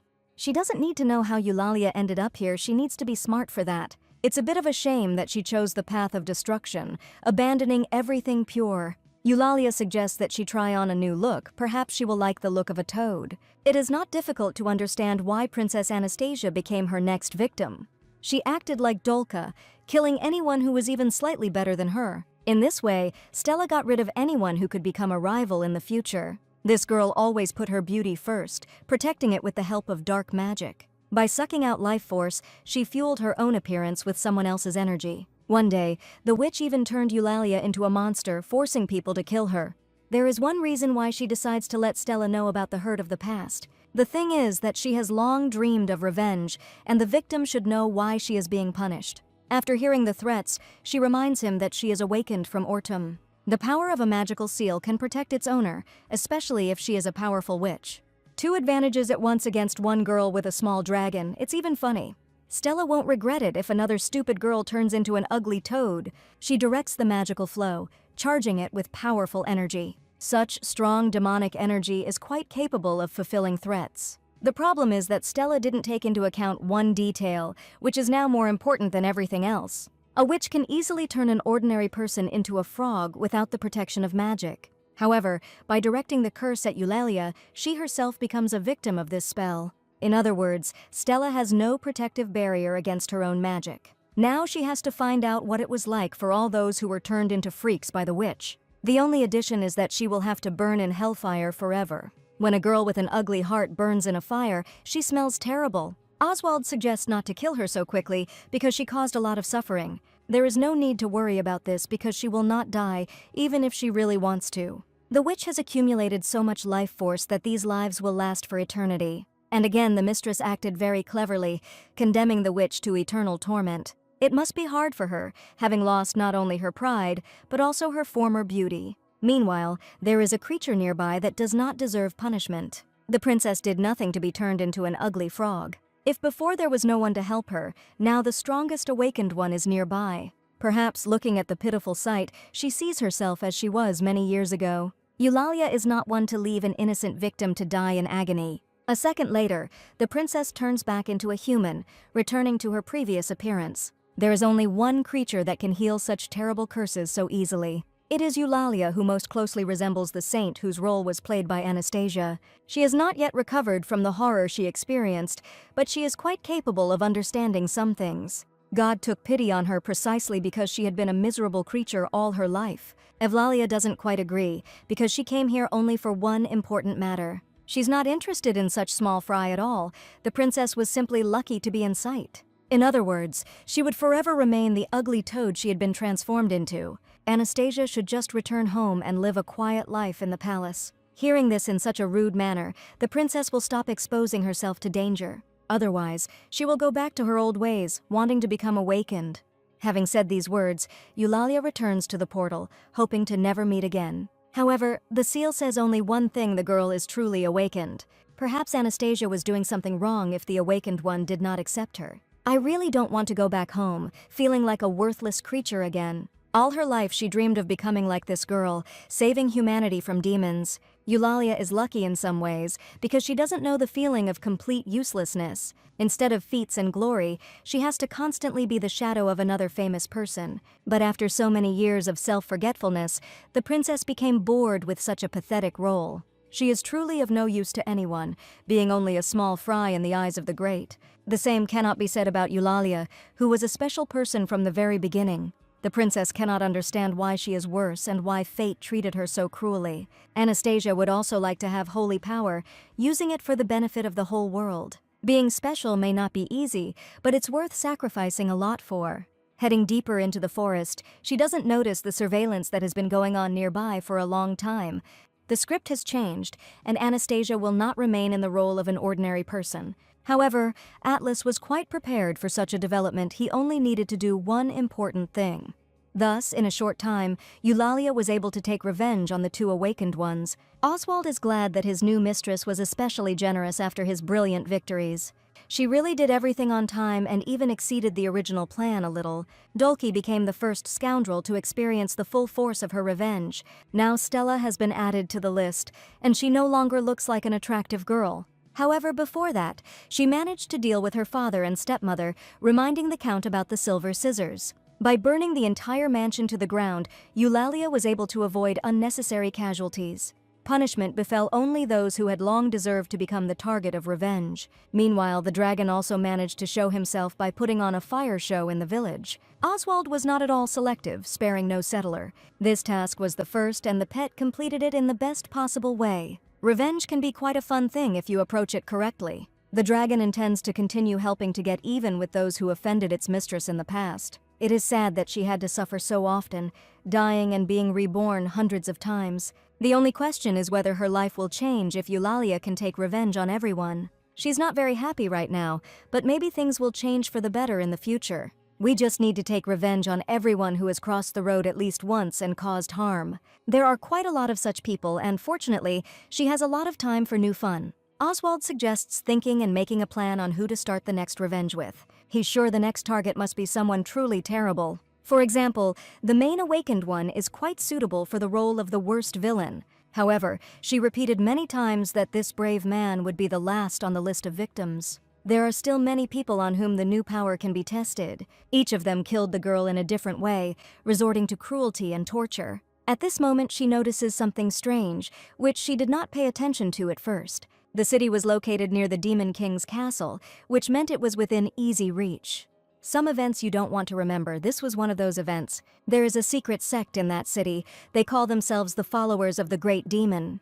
The leader of the sect personally tortured her body, enjoying every minute of Eulalia's torment. At that time, she begged for mercy because she did not deserve such a fate. However, the cult leader did not hear the words he had long ago forgotten how to feel human suffering. Eulalia followed him, but instead of confessing, she received a blow in the back. This went on for quite a long time, until one day the leader prepared something unusual. If it had been a quick death, the girl might have simply forgotten about it. But even at that moment, she understood that the leader had something much worse planned. The monster quickly did its job, relieving the leader of all the dirty work. She ended up waking up in a different prison cell, with all the leaders standing next to her. They demanded that the saint renounce everything that connected the girl with her mission. Instead, she must beg for mercy from her sworn enemies. He struck hard blows again and again, but had no intention of killing his victim. After another blow, Eulalia barely retained the ability to speak. The leader assured her that he would not kill her, so there was nothing to worry about. And yet, he was greatly disappointed because the awakened power was not at all sufficient. Previously, Gregory thought that the awakened saint would be able to easily escape from captivity. But now he understands how pathetic and defenseless this girl was. She would have made an excellent sacrifice, which would have pleased the demon. The last moments of that life were especially painful, but it is better not to remember this. Those minutes still haunt me in my nightmares, forcing me to return to the past again and again. Oswald could not even imagine that he was so popular in one of the cities. The city's inhabitants worship him as if he were the most important divine being. The problem is that the cult exists only to have fun by killing people. In other words, these fanatics are just a group of murderers worthy of being burned. Oswald suggests that they just leave it to him, and Eulalia can watch the show in peace. There is one obstacle because the girl does not yet know how exactly this city is arranged. No more than 10 people ever observed the ritual. If this is true, a small group of fanatics somehow managed to kidnap the awakened one. No matter how weak it is, it cannot be done with small forces. If your pet behaves obediently, he may get his reward. Oswald is willing to burn the city right now if it will speed up the reward process. To take revenge on all the guilty, you just need to give him the command to fly to the city. This dragon seems to be getting ahead of himself, intending to have a hearty dinner. He doesn't yet know who exactly he will meet during the cult. The good news is that the sect is still located in the same place. It's not hard to guess where the group will perform the next sacrificial ritual. It is to this place that Eulalia intends to go first, having found everyone in one cave. But the main thing is that the meeting with Gregory was the last one he deserved special attention. As the founder and leader of the sect, this man brought more suffering than anyone else. It will be interesting to know what he will convince the girl of after seeing her new version. This will become known soon, but first we must get into their lair. To do this, the girl quietly makes her way into the city, ending up near the entrance. It must be said that Oswald added a bit of fun by deciding to change his appearance. He will remain in this form until they arrive in the new city. The dog's appearance was quite cute, but she liked the dragon much more. Besides, Oswald looks back too often, attracting unnecessary attention to himself. You need to behave like everyone else without arousing any suspicion among the locals. Otherwise, news of the arrival of strangers will quickly reach the ears of the sect leader. Oswald promises to improve, but for his first time in a dog's skin, this is quite forgivable. A little earlier, when they were in the castle, Eulalia herself advised them to change their appearance. You can't just show up in town as a dragon and scare the locals. She advised me to disguise myself so that I would look like everyone else. Fortunately, for a demonic creature this is not a problem.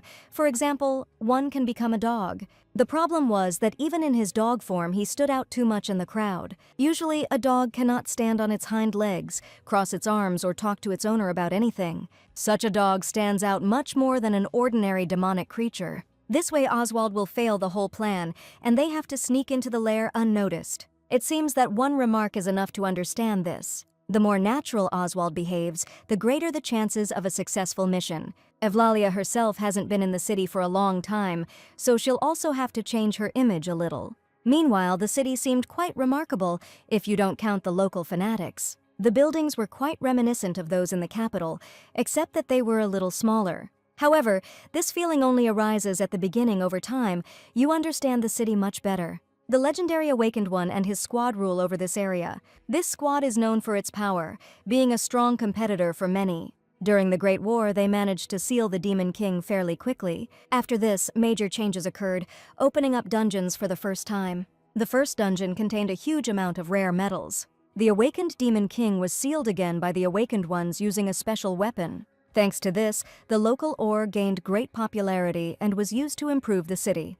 The settlement should have prospered, but Eulalia began to take her revenge. Now the city has neither valuable resources nor a wonderful bright future. There is only a group of crazy fanatics whose patron is the Demon King. The Awakened are long gone, and the sect leader will become an easy target for future revenge. Continuing to walk forward, the girl seems not to notice the surveillance near the road. However, she knows very well that the sect has eyes and ears everywhere that cannot be hidden. The more scoundrels there are around, the sweeter her revenge will be. It remains to be seen whether it was worth going so deep into the city or whether she had forgotten the way a little. Without even turning around, Eulalia understands that she has come to the right place. The sect's spies have become so numerous that it seems as if their lair is located somewhere nearby. They begin to chant strange spells in unison, intending to confuse. These people are seriously convinced that they are true messengers of darkness. But looking at them, you want to immediately get down to business, forgetting about the original plan. The faces of these demon followers seem familiar. They could have been nearby at that terrible moment. Too much time has passed since then, but anger and thirst for revenge still remain in the heart. Eulalia decides to make one small exception. These guys' death will come faster. Introducing herself as the new demon lord, she demands that they bow their heads quickly. However, in exchange for their miserable life, they can offer something special. Flesh and bones are of no use at all. They will be of no help at the moment of revenge. And yet, they have something that is quite suitable as a treat for pets. We are talking about souls that will become ordinary food right now. Eulalia asks the demonic entity to begin. She can deny herself nothing. These people's hands are covered in blood up to the elbows and will make an excellent snack for demons. One of the guys was a little late, arriving at the place later than everyone else. A friend begs for help before his soul is completely consumed by a demonic entity. Instead, he rushes into flight, hoping to save at least his own life. You should never turn your back on death because it will catch up with you faster. If death appeared in the guise of Eulalia, she was quite ready to fulfill her will. Soon, Oswald catches up with the fugitive, grabbing hold of his long cloak. He's ready to do anything with him, but it's better not to invent anything and just eat him alive. This idea is quite to his mistress's liking, and yet, with this guy, everything is different. He has only recently become a fanatic and is worthy of receiving the demon lord's favor. You can continue to enjoy life, but only by giving up the sect forever. Even the owner of the only inn in the city became a follower of the cult. It is difficult to tell which of the residents is a crazy fanatic and which has remained sane. This filth has taken root too deeply, calling into question the fate of the inhabitants. This entire city might have to be burned to the ground if every single resident became a member of the cult. It will be a difficult decision to make, but this is the only way to eradicate the infection forever. And now they should go together to the festival, where the leader has been waiting for them for a long time. Oswald loves holidays, especially if there's something he can set on fire. A big fire could be started from there. Eulalia probably knows the place of worship. Actually, it's hard to forget something like that after everything she had been through in the distant past. It's time to put on your own show and delight the local audience. Soon, they reach the place where the secret entrance is located. The guard is easy enough to deal with, but they need the main leader of the cult. The guy asks to explain who they are and why he sees this girl for the first time. However, a scumbag like this guy doesn't need to know the details of her plan. The guy warns that for such an insult, one can easily become the next victim. They don't even realize that Eulalia knows much more about the secret ritual than everyone else. It is foolish to think that an ordinary knife in the hands of a madman will be stronger than the holy power. It's a bit of a shame that almost every resident has become an ordinary city madman. If they do not understand this, it is their own miscalculation for which they must answer. There's no point in killing them. They'll still be useful for the final part of the big plan. Oswald thinks this is a bad idea. It is better to finish them off before the leader finds out about the infiltration. However, this should be discussed a little later, but now we need to find a passage. Eulalia is almost sure that he is somewhere here, as it was in the past. She was not mistaken. Everything was in the same place, except that the scenario had changed. The girl had already visited this room once. Even the chairs are in their places. It feels like the room has been left untouched. Even the smell seems familiar. At that moment, she notices an object that makes her want to run away. Even now, having become the strongest awakened, the feeling of fear is born again. This fear has taken root too deeply in the soul. It cannot be eradicated simply like that. Perhaps the girl needs revenge in order to say goodbye to the oppressive feeling forever. At that time, she was tricked into entering the torture chamber where the leader was located. It is impossible to imagine the pain that, once experienced, makes you a different person. Hot metal balls were used as torture instruments. These bastards burned the entire body, enjoying the screams of their victims. One of the victims was Eulalia, who managed to endure torture longer than anyone else.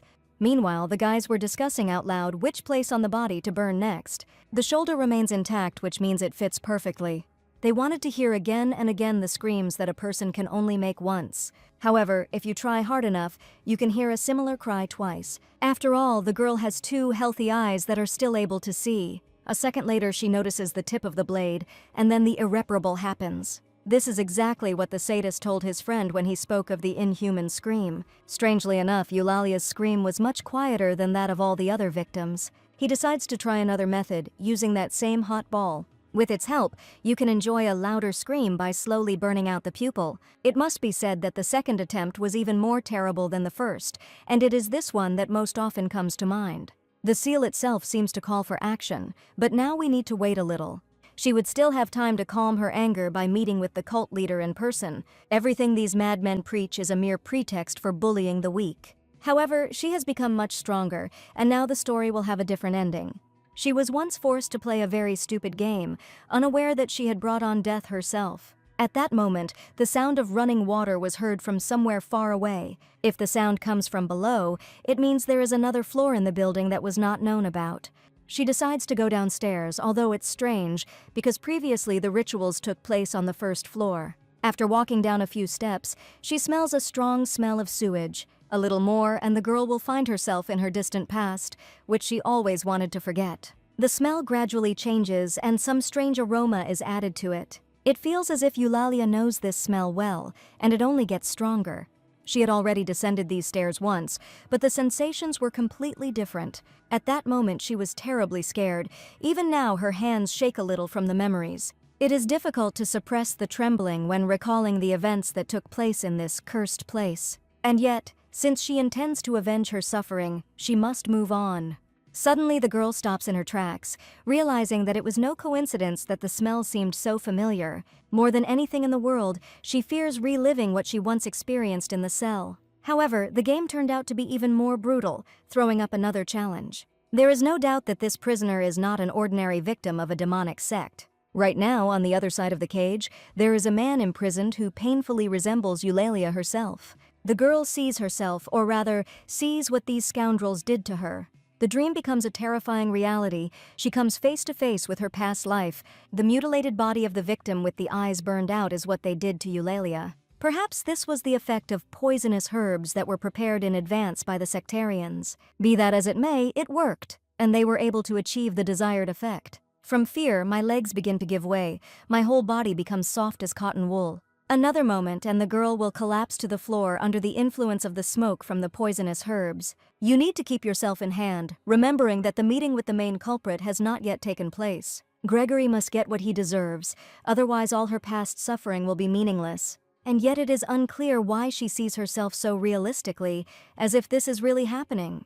Rodents are everywhere here, and Eulalia is far from the first victim. These vile rats feed on human flesh after the cult of sacrifice. She had seen enough of them by the time she found herself in the cell. Many of the guards did not understand how the girl managed to remain calm, even after being tortured. After being bitten by sewer rats, she didn't make a single sound. It feels as if the saint does not feel pain, as happens with ordinary people. She silently watched her own slow death, wanting to remember every sect member. Meanwhile, the fanatics were quite pleased that the rats had received a fresh treat. Rumor has it that holy water flows through her veins, although it appears to be the same color. In other words, she will be fine even if the rats bite the girl hundreds of times. However, even if she really is a saint, the body rots just like a human's. It's quite funny that out of all the topics of conversation, the girl chose this one. Very soon Eulalia must die because due to her helplessness she cannot resist. They seem to have forgotten that the girl had sworn allegiance to the cult, vowing to serve the one faith. As the leader of the cult, Gregory knew they couldn't kill a member of the demonic cult. Moreover, she still hasn't healed her wounds, continuing to call herself the awakened saint. The fingers were broken, the skin was cut and rotten, and Eulalia never once showed the holy power. After this, it is impossible to believe the lie about her purpose, because she is no different from others. He is sure that the girl does not have a drop of insight to see the essence of things. In the course of her hopeless fall into the abyss, she found herself where she belonged. If she still wants to be useful to the cult, she has only one choice. Gregory intends to show why his sect operates in such a brutal manner. The kidnapping of people, the performance of rituals, and the sacrifice were not random. There is one important reason why he does this every day. The sight of a man who has experienced extreme torment brings him true joy. To this end, he is ready to resort to new methods of torture, prolonging the sensations. That's why so many townspeople have pledged allegiance to the cult. They want to see it too. In other words, the girl has no chance of salvation, and only death will grant her freedom. The only thing worth being angry at is your fate, for which it turned Eulalia into a homeless dog. Gregory insists that she herself is to blame for her suffering, and that he is only an instrument in the hands of God. His words still echo in my head, as does everything that happened next. They actually left the victim to die in the chamber with the hungry rats. However, those fanatics were right. Eulalia really did not make any sounds. She endured all the trials as a true awakened one would. Now, looking into her past, much remains unclear to the present-day Eulalia. For example, why didn't the girl have holy power, who has the right to give and take it away? It is also strange that the Vision sincerely wants to kill the one who Eulalia is now. It's as if she's taking revenge on herself for being so weak and stupid in the past. Perhaps she really was to blame for what happened, but the past cannot be returned. Previously, the girl considered herself too untalented to consider herself the savior of the world. She still hasn't gotten used to the new world, afraid to plunge back into reality.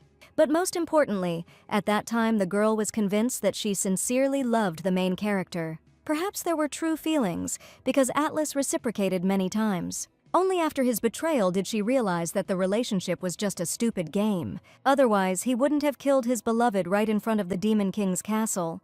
She believed in his love too naively, forgetting the main rule in any game.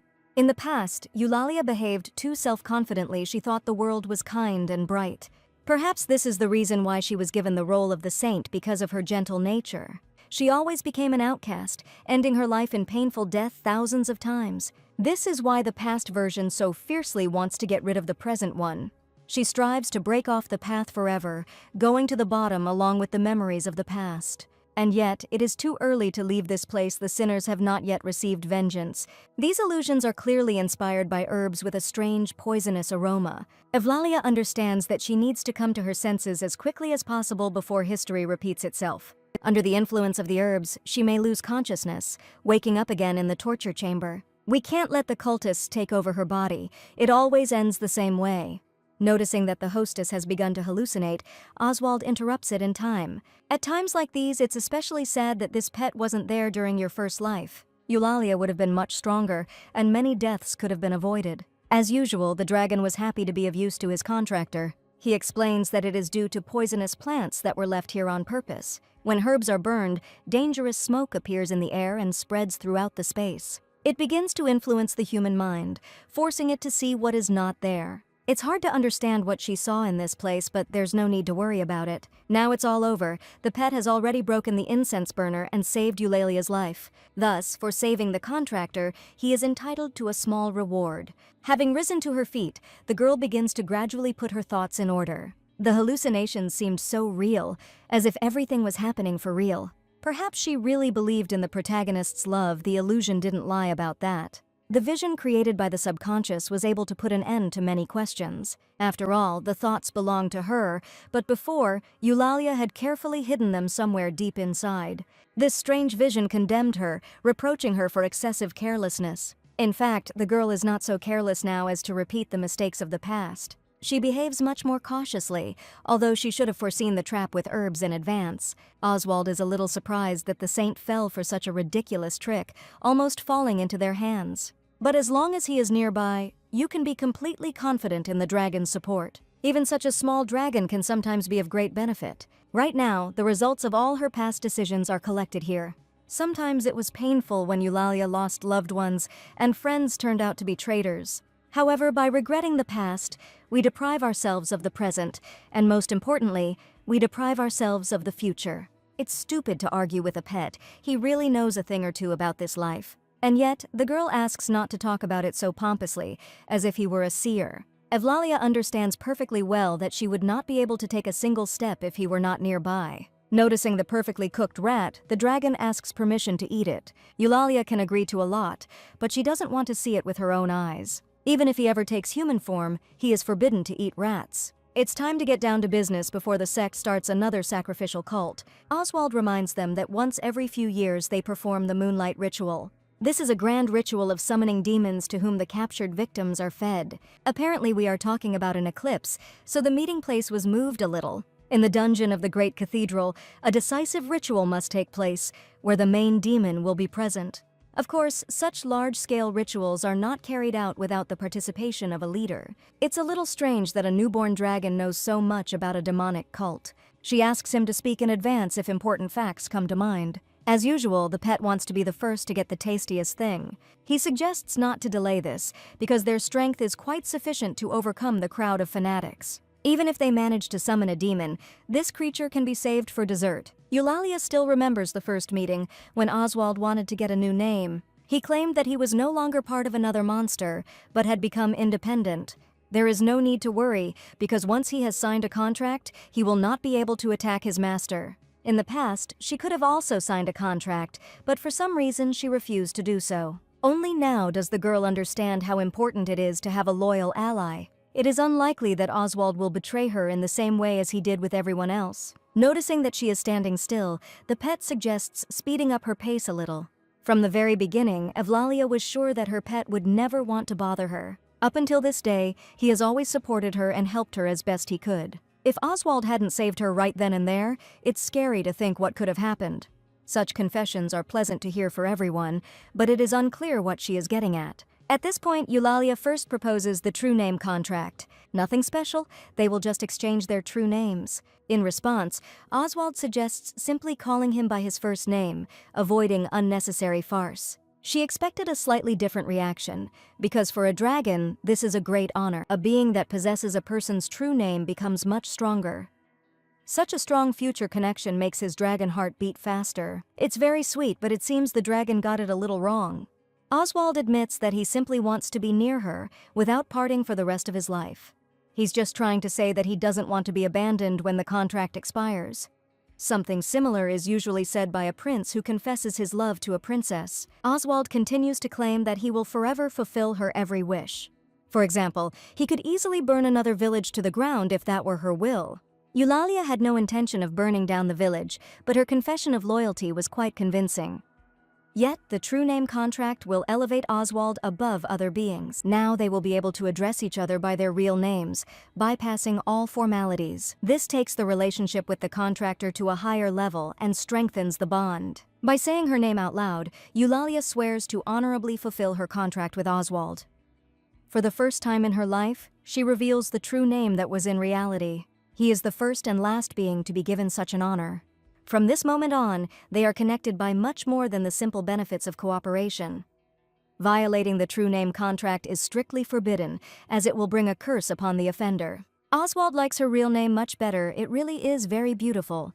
From now on, he swears eternal love and devotion to his master.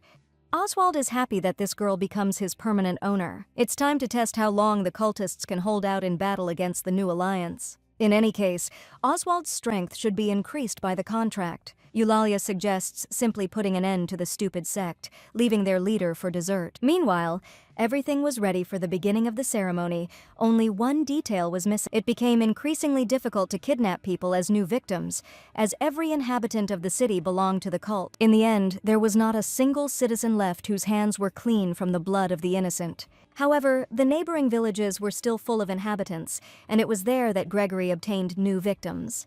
The ritual of sacrifice is mandatory, because this is the only way to feed the main demon. Eventually, this creature will begin to feed on its own followers. Gregory apologizes for the little chaos, but everything is now settled, and the victims await their... According to legend, Janelle will appear on a full moon, when light and darkness unite at one point, opening the demonic gate. Having become carried away by their cult, these fanatics forgot why the sect was originally created. However, this only plays into the hands of the demon's confidant because he can simply eat the people brought in. Gregory is sincerely grateful for the honor because the demon immediately responded to the call. On this beautiful moonlit night, they prepared a worthy offering in the form of human bodies. As expected, the victims were still alive, otherwise the sacrificial ritual would not take place. Now nothing will stop Janelle from painting the demon lord's estate red. Having accepted the gift, the demon begins to eat, because for him, the ritual is a simple dinner. This creature doesn't care about the faith of the fanatics. The main thing is that they regularly deliver food. As the demon lord's right hand, he is fully worthy of such honors and is willing to fulfill his duty. All you have to do is eat a few frightened people, thereby fulfilling your duty to your master. Having taken care of everything in advance, Gregory left the cage door open, which was much more convenient. You can simply turn it upside down and pour human bodies into your mouth. Suddenly, he feels something different in his mouth. Someone has used magic, breaking the sacred rite. Previously, Eulalia believed that she had killed all of the Demon King's close associates, but this shortcoming is easily corrected. Gregory is probably wondering who this girl is and what she is doing in this place. He hopes that a trusted person can help. This devil deserves a painful death.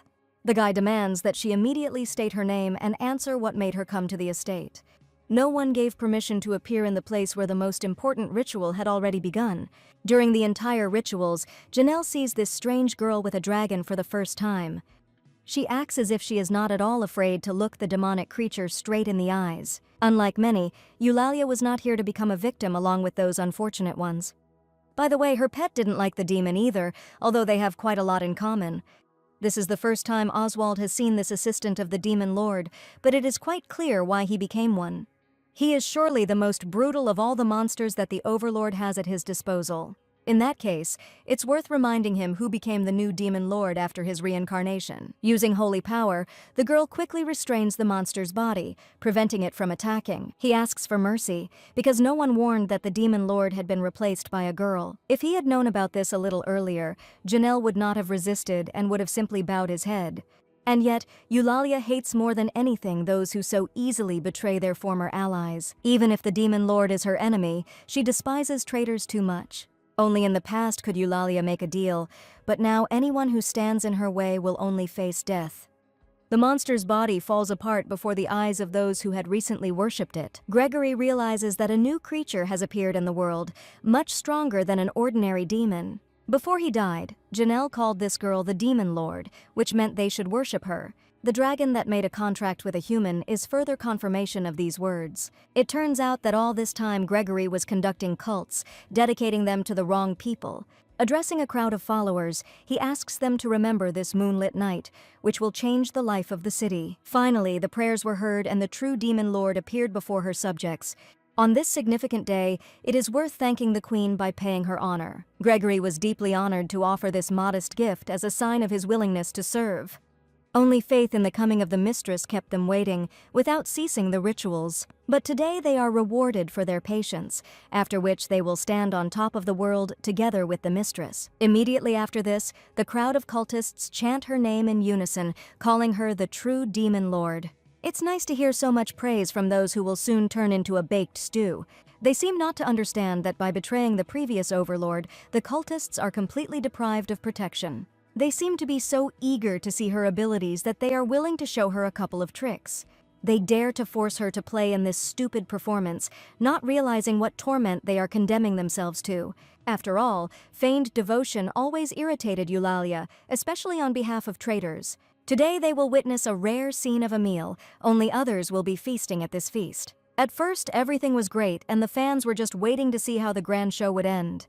They did not take into account that they were the main participants in the performance, as the mistress wished. Together with her subjects, Eulalia clears this place of those who have sacrificed their own kind for many years. It is hard to imagine how much sin is on their souls and how many murders they managed to commit during this time. Perhaps she might not have been in this place if one day Eulalia had not become their next victim. It seems that someone was mistaken for an ordinary piece of meat, fed to the loyal servants of the new mistress. For a long time, the guys begged her to come to her senses, but it's foolish to hope that she will simply forget about the past. Even Oswald was a little surprised to realize how cruel this girl could be. She had once already ordered the village to be burned to the ground, but at that moment, the pet did not attach much importance to it. Today, the situation repeated itself again, only the revenge turned out to be much bloodier. The wound that has been bothering me for so long has now healed and will no longer bother me. It turns out that such wounds are very easy to heal if you visit the one who left them in time. In fact, it was nothing more than a small trifle, since she actually ended the ritual. There was only one person left, and Eulalia decided to leave the meeting with him until the very last minute. Everything has already been decided. It is useless for Gregory to beg for mercy, promising to bring even more people. He should have guessed that she didn't need sacrifices at all. She came here for one purpose. All this time, Eulalia stubbornly waited until she could get rid of one scoundrel. He was among those who most deserved to die at the hands of a weak girl who trusted people. It can be said that only this goal makes one continue on one's path without stopping. Thus, if the leader has already been sentenced, he can only resign himself to his fate. At the same time, she will put an end to the demonic sect once and for all by eliminating its main follower. It seems the guy still hasn't figured out who Eulalia is and why she so fiercely wants him dead. The mercy and love he speaks of will never visit her cold heart again. Instead, only the seal remained, granting the power to carry out great revenge. Words that had been spoken many times in a past life forever bound the heart of this girl. No one would dare call her weak, worthless, and pathetic anymore, as she truly was in the beginning. That night, Eulalia bids farewell to her former self, giving way to the awakened demon lord. Meanwhile, Gregory had to say goodbye to his head, and this thought makes him feel better. However, a second later she notices something that will soon make the girl even more cruel. Someone dared to attack her pet from hiding, piercing Oswald's vulnerable body. It's hard to believe, but the creature shows no signs of life, although it should have the ability to regenerate. Just recently, after the creation of a new contract, the dragon swore to serve her faithfully and truly. He sincerely promised to be faithful forever, until death forced him to break the contract. Looking at the dead pet, for some reason it seems to her that a similar scene has already happened in the past. Eulalia will never forget how strong his loyalty was until the sword pierced Oswald through and through. At such moments there is not a single thought in the head, there is only a pure intention to destroy the guilty. However, the feeling that she is experiencing déjà vu still persists, although this is not entirely normal for the game. Such a disgusting coincidence is similar to the very moment when her body was pierced by Atlas. At this moment, the girl realizes that the culprit of this unnecessary death may be somewhere nearby. If she is right, he did not have time to escape the crime scene and is probably watching from afar. Turning around sharply, she is ready to come face to face with her worst enemy. This man once promised to always be there, but ended up killing Eulalia one step away from his cherished goal. Now Atlas dared to kill the only creature the girl could trust. This scoundrel probably planned to kill her a second time, even though he doesn't know who she really is. Too much has changed since then. Eulalia no longer resembles a weak girl. However, there is something that the girl does not yet know, but this is precisely what Atlas notices. Instead of continuing the senseless attacks, she could very well heal her pet. Atlas asks to stop. The dragon can survive if she does not waste her strength in vain. If she turns around, she can easily see that Oswald is still showing signs of life. In other words, the dragon is still breathing and there is no reason to just give up. Hearing this, Eulalia rushes towards him, realizing that this man is indeed telling the truth. The wound on the pet's body turned out to be too deep, but he is still able to survive. If Atlas is right, the holy power is capable of healing him, especially since the true name contract was concluded. With its help, the girl intends to replenish Oswald's lost powers, breathing life into him. After using healing magic, she notices how the dragon begins to behave a little differently. At first glance, nothing has changed, but the wounds are gradually beginning to heal. After another minute, not a single trace remains on the body, having completely restored vitality. She would never have been able to help if she hadn't made a new name contract in time. The worst did not happen, but it is unclear why Atlas decided to show mercy to the dragon. If it weren't for his advice, the pet might have remained without help, continuing to breathe. There is no doubt that it was Atlas who launched the sword, hitting her assistant's body precisely. At this point, Atlas confesses that after Dolka's death, an unexpected thought came to him. Having seen with his own eyes the massacre of Stella, this thought only became stronger in his mind. He had little doubt that Eulalia was not an ordinary awakened one and had holy power. Unlike other awakened ones, she is able to see much more, as if she can look into the future. It is impossible to imagine that a person is capable of accurately guessing events that have not happened. However, this is exactly what happened when the girl came to the awakened ones to take revenge. Atlas doesn't understand what exactly drives her to seek revenge and what harm all these people have caused. From his words, Atlas already guesses what gives the new demon lord his power. But even if he also remembers the past, this will not save the guy from death for his sins. Perhaps in this way he wanted to find out whether the girl's memories remained in her mind. Even if that was the case, there was another way to do it without hurting her best pet. Lately, he has become her substitute friend, someone who would not betray or kill out of simple selfishness. Oswald was not human, but sometimes it seemed as if the dragon had a human essence trapped inside it. For some reason, Atlas is sure that it shouldn't exist. The girl still doesn't know much. Perhaps he killed her last time for the same reason, intending to stop something terrible. Atlas asks to believe him, because even by killing, he tried his best to help Eulalia. Quite a funny way to help a person by simply piercing his body with a sword. It is unlikely that there is anyone who would ask for such help for themselves, especially if they really want to live. Silly explanations sound more like an attempt to survive, but Eulalia had heard enough words. He should have pointed the sword at her, at least that way Atlas could have avoided his death. The first attack was quite convincing. She really did have holy power. It can't be said that Atlas is much weaker, but you should be much more careful with this girl. For the last time, Eulalia demands an explanation for her actions, which once drew the line. Death had come to her 1,000 times already, but it would only take one for him to disappear. Again and again she lived a life filled with pain and despair, wanting to end the suffering. She was constantly tormented and abandoned, and her closest associates turned out to be ordinary traitors. Such a life is hardly to one's liking if it is thoroughly soaked in one's own blood. Finally, it was Atlas who became the man who buried faith in people forever. Only now the guy begins to understand that everything Eulalia said is the pure truth. This girl remembers every life she has lived and every death that has come her way time after time. That's why she hates him so much, wanting to tear him to pieces and enjoy revenge. I really want those who are responsible for the troubles to also experience the suffering that she experienced. Even after death, Atlas will face torment, which is exactly what she did to Dulcie and Stella. As a result, there will not be a single awakened person left in the world, and all mechanisms will be destroyed. In the end, only the one who is known by the people as the true demon lord will rule. To do this, you only need to complete one case, showing the culprit's absolute cruelty. It's strange, but even after the strongest attack, Atlas acts as if he expected this. He calmly withstands the onslaught of the holy power, gradually approaching its source. At some point, he gets so close that it becomes impossible to fight. Atlas begs for forgiveness. He didn't know that the girl had to go through all this horror. It's scary to imagine how much pain and despair the one who deserves the best has experienced. Atlas is sure that they made a mistake somewhere in the past that led to this outcome. He will never forget that magical sunset when they were together, not yet knowing what would happen. At that moment, Eulalia was sure that in this man she had found support for the rest of her life. However, the magical moment was then overshadowed by one death due to this man's fault. The girl begged him to come to his senses because she did not deserve to fall at the hands of her beloved. For the last time, Atlas looked at her the way one looks at one's worst enemy, whom one has managed to reach. The girl didn't even have a chance to talk. Everything happened too quickly. If he remembers this, it is foolish to look for excuses and hope that Eulalia will believe him again. Still, Atlas is glad that he managed to stop this senseless fight, even if only for a short while.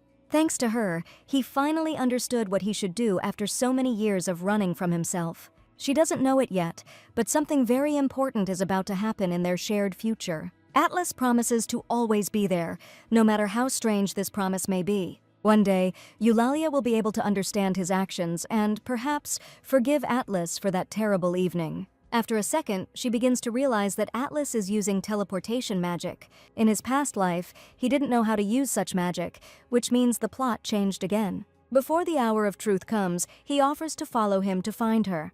The truth is that there are quite a lot of things in the world that the girl doesn't know about yet. He will wait for Saint Eulalia until she opens her heart and lets the truth in. Only by freeing herself from revenge will she be able to understand what Atlas once realized. Having said these words, the guy disappears into thin air, leaving behind only a magical trace. It's hard to understand what it was, but he really can do things that others can't. The current plot is too clearly reminiscent of the story in which Saint Eulalia becomes a murderer. According to the plot, she kills the main character, whom she once loved and was happy with. However, there is something missing in the new plot, as if Atlas was silent about some important detail. For a moment, Eulalia was even frightened, feeling the full power of his awakened strength. The good news is that after his recovery, Oswald is eating well and gaining strength. He admits that this time the sword throw caught him off guard because Atlas attacked from afar. If he had been a little closer, Oswald would have easily been able to notice the moment of the throw. He had never imagined before that ordinary awakened ones could be so strong. Meanwhile, he is curious to know if the mistress enjoyed killing those who were in the estate. These sectarians deserved to die, which means they can very well consider themselves instruments of justice. Leaving fanatics alone is the same as giving them the opportunity to commit new crimes. Perhaps it was for this very purpose that Eulalia wanted to burn down the village filled with sectarians. Oswald is confident that Eulalia never acts without a purpose, and her goals are always noble. And yet, when she first saw her injured pet, she was able to understand a lot. For some reason, she had previously thought that after the contract ended, they would simply go their separate ways. In fact, it is only when you lose someone very close that you begin to understand their true value. Oswald ceased to be just a comrade, becoming a true friend for Eulalia. This union can very well be called friendship, even if there are agreements between them. The girl admits that the true name contract is only needed to strengthen their bond. In other words, she has become too accustomed to Oswald and is not ready to lose him. It took more than a month for him to fully recover from the deep wound. During this time, she took care of him as if he had truly become the closest being to her. Meanwhile, Atlas's behavior seemed rather strange, especially his last words. Once upon a time in the past, Eulalia was his devoted fan, wanting to meet the main character.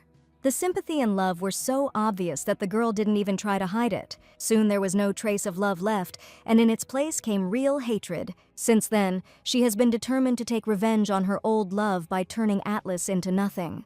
The last meeting with him should have been decisive, if not for one strange circumstance. This man turned out to be as close as in the first days of our acquaintance. He was completely different from his former self.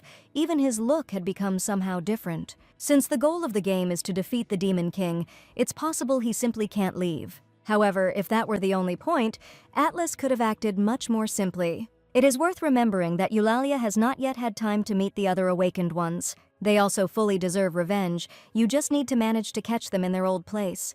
Recently, the girl already tried to meet one person. She had to be persistent. Even after passing through the guards, she was still refused, citing a serious illness. No matter how hard Eulalia tried to contact him, for a long time he remained behind an impenetrable wall. Thus, while in the role of the saint, she continues to die, wasting her time in vain. Every day it becomes more and more difficult to reach your goal, as if someone is getting in your way. The question is why it is so difficult to break the vicious circle, even with holy power. According to the rules of the game, this world lives by its own laws and rules. Sometimes the right actions do not help, but only hinder the progress towards the goal. Ultimately, every life ends with another death, finally killing the last hopes. You think it will work out next time, but then you start all over again. It is difficult to count how many times she repeated these words, but in the end she saw the same bottom. After her last death, something incredible happened. The game itself imbued the girl with dark magic. With renewed strength, she was able to defeat the Demon King and soon took his place. The Awakened who had previously betrayed and killed Eulalia were punished. She dealt with each of them without any difficulty, using almost no of her life force. None of those who had posed a mortal threat in the past were able to seriously resist. There are too many things left that require explanation, but there was one main thing. Atlas could have been in the same position, unable to choose. If this is true, then the murder of Eulalia could well have become Atlas's forced goal. Then the essence of everything that is happening in this game is not at all about her death. Eulalia has always been considered the game's main character, although she is not given too many abilities. In that case, Atlas could also have been the main character, caught in a time loop. Finally, the rest of the Awakened ones had to suffer the same fate, and they were just pawns in the game. She hadn't thought about it before, but her last meeting with Atlas had changed a lot. It feels like he really knows much more than he has managed to reveal. Until today, everything was quite explainable, and Eulalia did not ask unnecessary questions. It seemed to her that the essence of the game was to meet the main character, and everyone around was just getting in the way. If you think about it, Joshua, who was her childhood friend, could also have gotten caught in a time loop.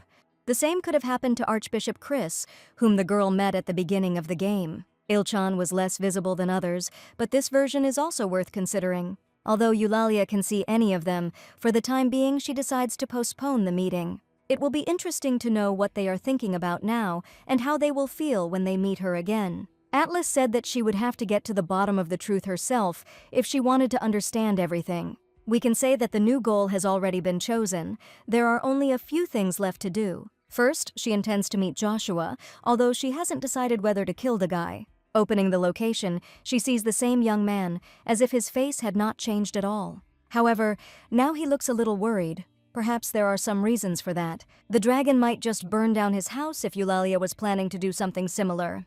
The problem is that your pet may get hurt again just after recovering from the injury. By taking him along with her, she risks running into more troubles associated with healing. Oswald assures him that nothing bad will happen to him after all. He has become much stronger. The dragon spent a whole month simply healing his wounds, but now it was time to remind him of his strength. He always acted rather funny, trying to look like a grown dragon in her eyes. However, she does not order anything to be done until Oswald receives clear orders. First, we need to figure out who Joshua is at the moment and what to expect from the next meeting. Meanwhile, the young man himself is carefully studying the available data. Like Eulalia, he longs for this meeting because it is Joshua's main goal. Soon he will be able to see with his own eyes the one called Saint Eulalia.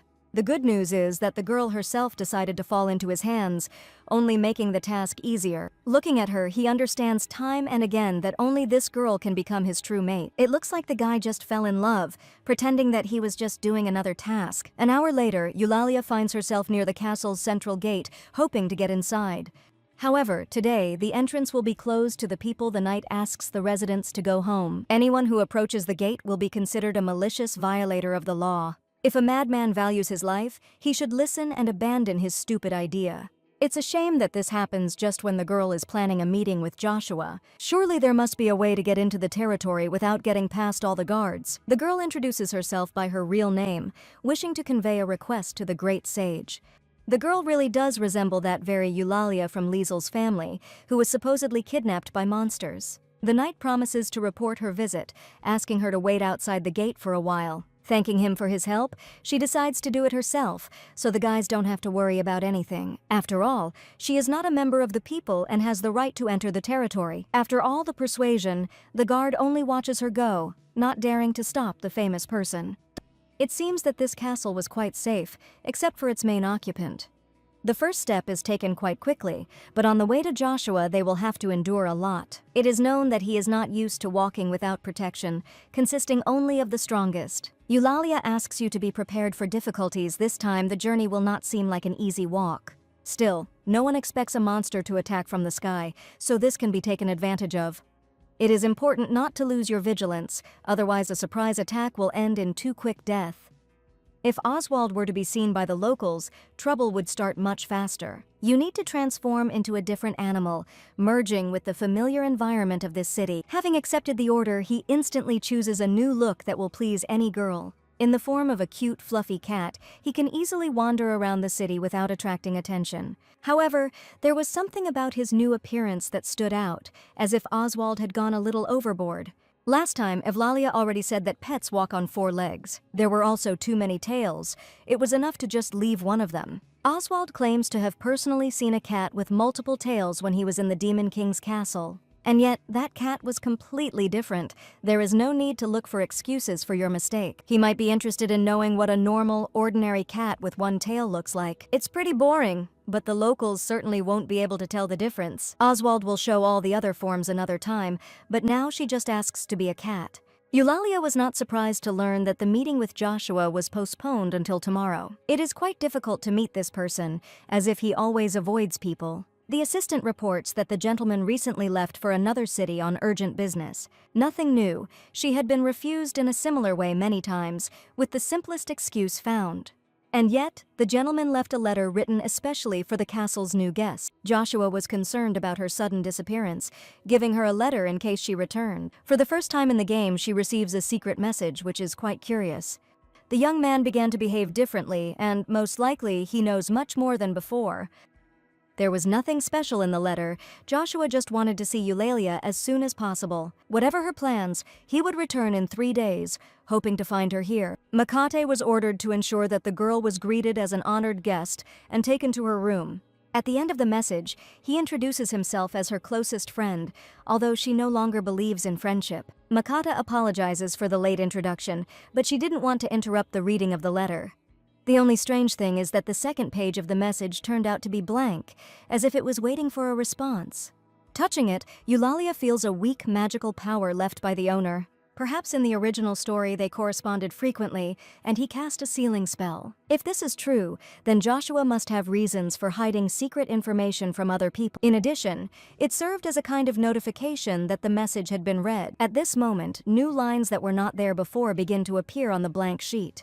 In these lines, Joshua warns of danger, advising against meeting with Atlas. It looks like they won't be able to go back without getting answers to several important questions. The main question is what this person knows at this point and why he wanted the meeting. We need to force him to tell us everything he knows about the changes in the plot and the meeting with Atlas. With each passing minute, this man attracts more and more of Eulalia's attention. Makata understands perfectly well that it is difficult to get to the city in such weather. Moreover, she had been absent from the capital for a long time and could have forgotten the way to the city. The main thing the girl wants to know is why the main gate is closed to the townspeople. It turned out that this decision was made by the gentleman himself about half a month ago. After the fire that burned Liesel's estate to the ground, many began to express discontent.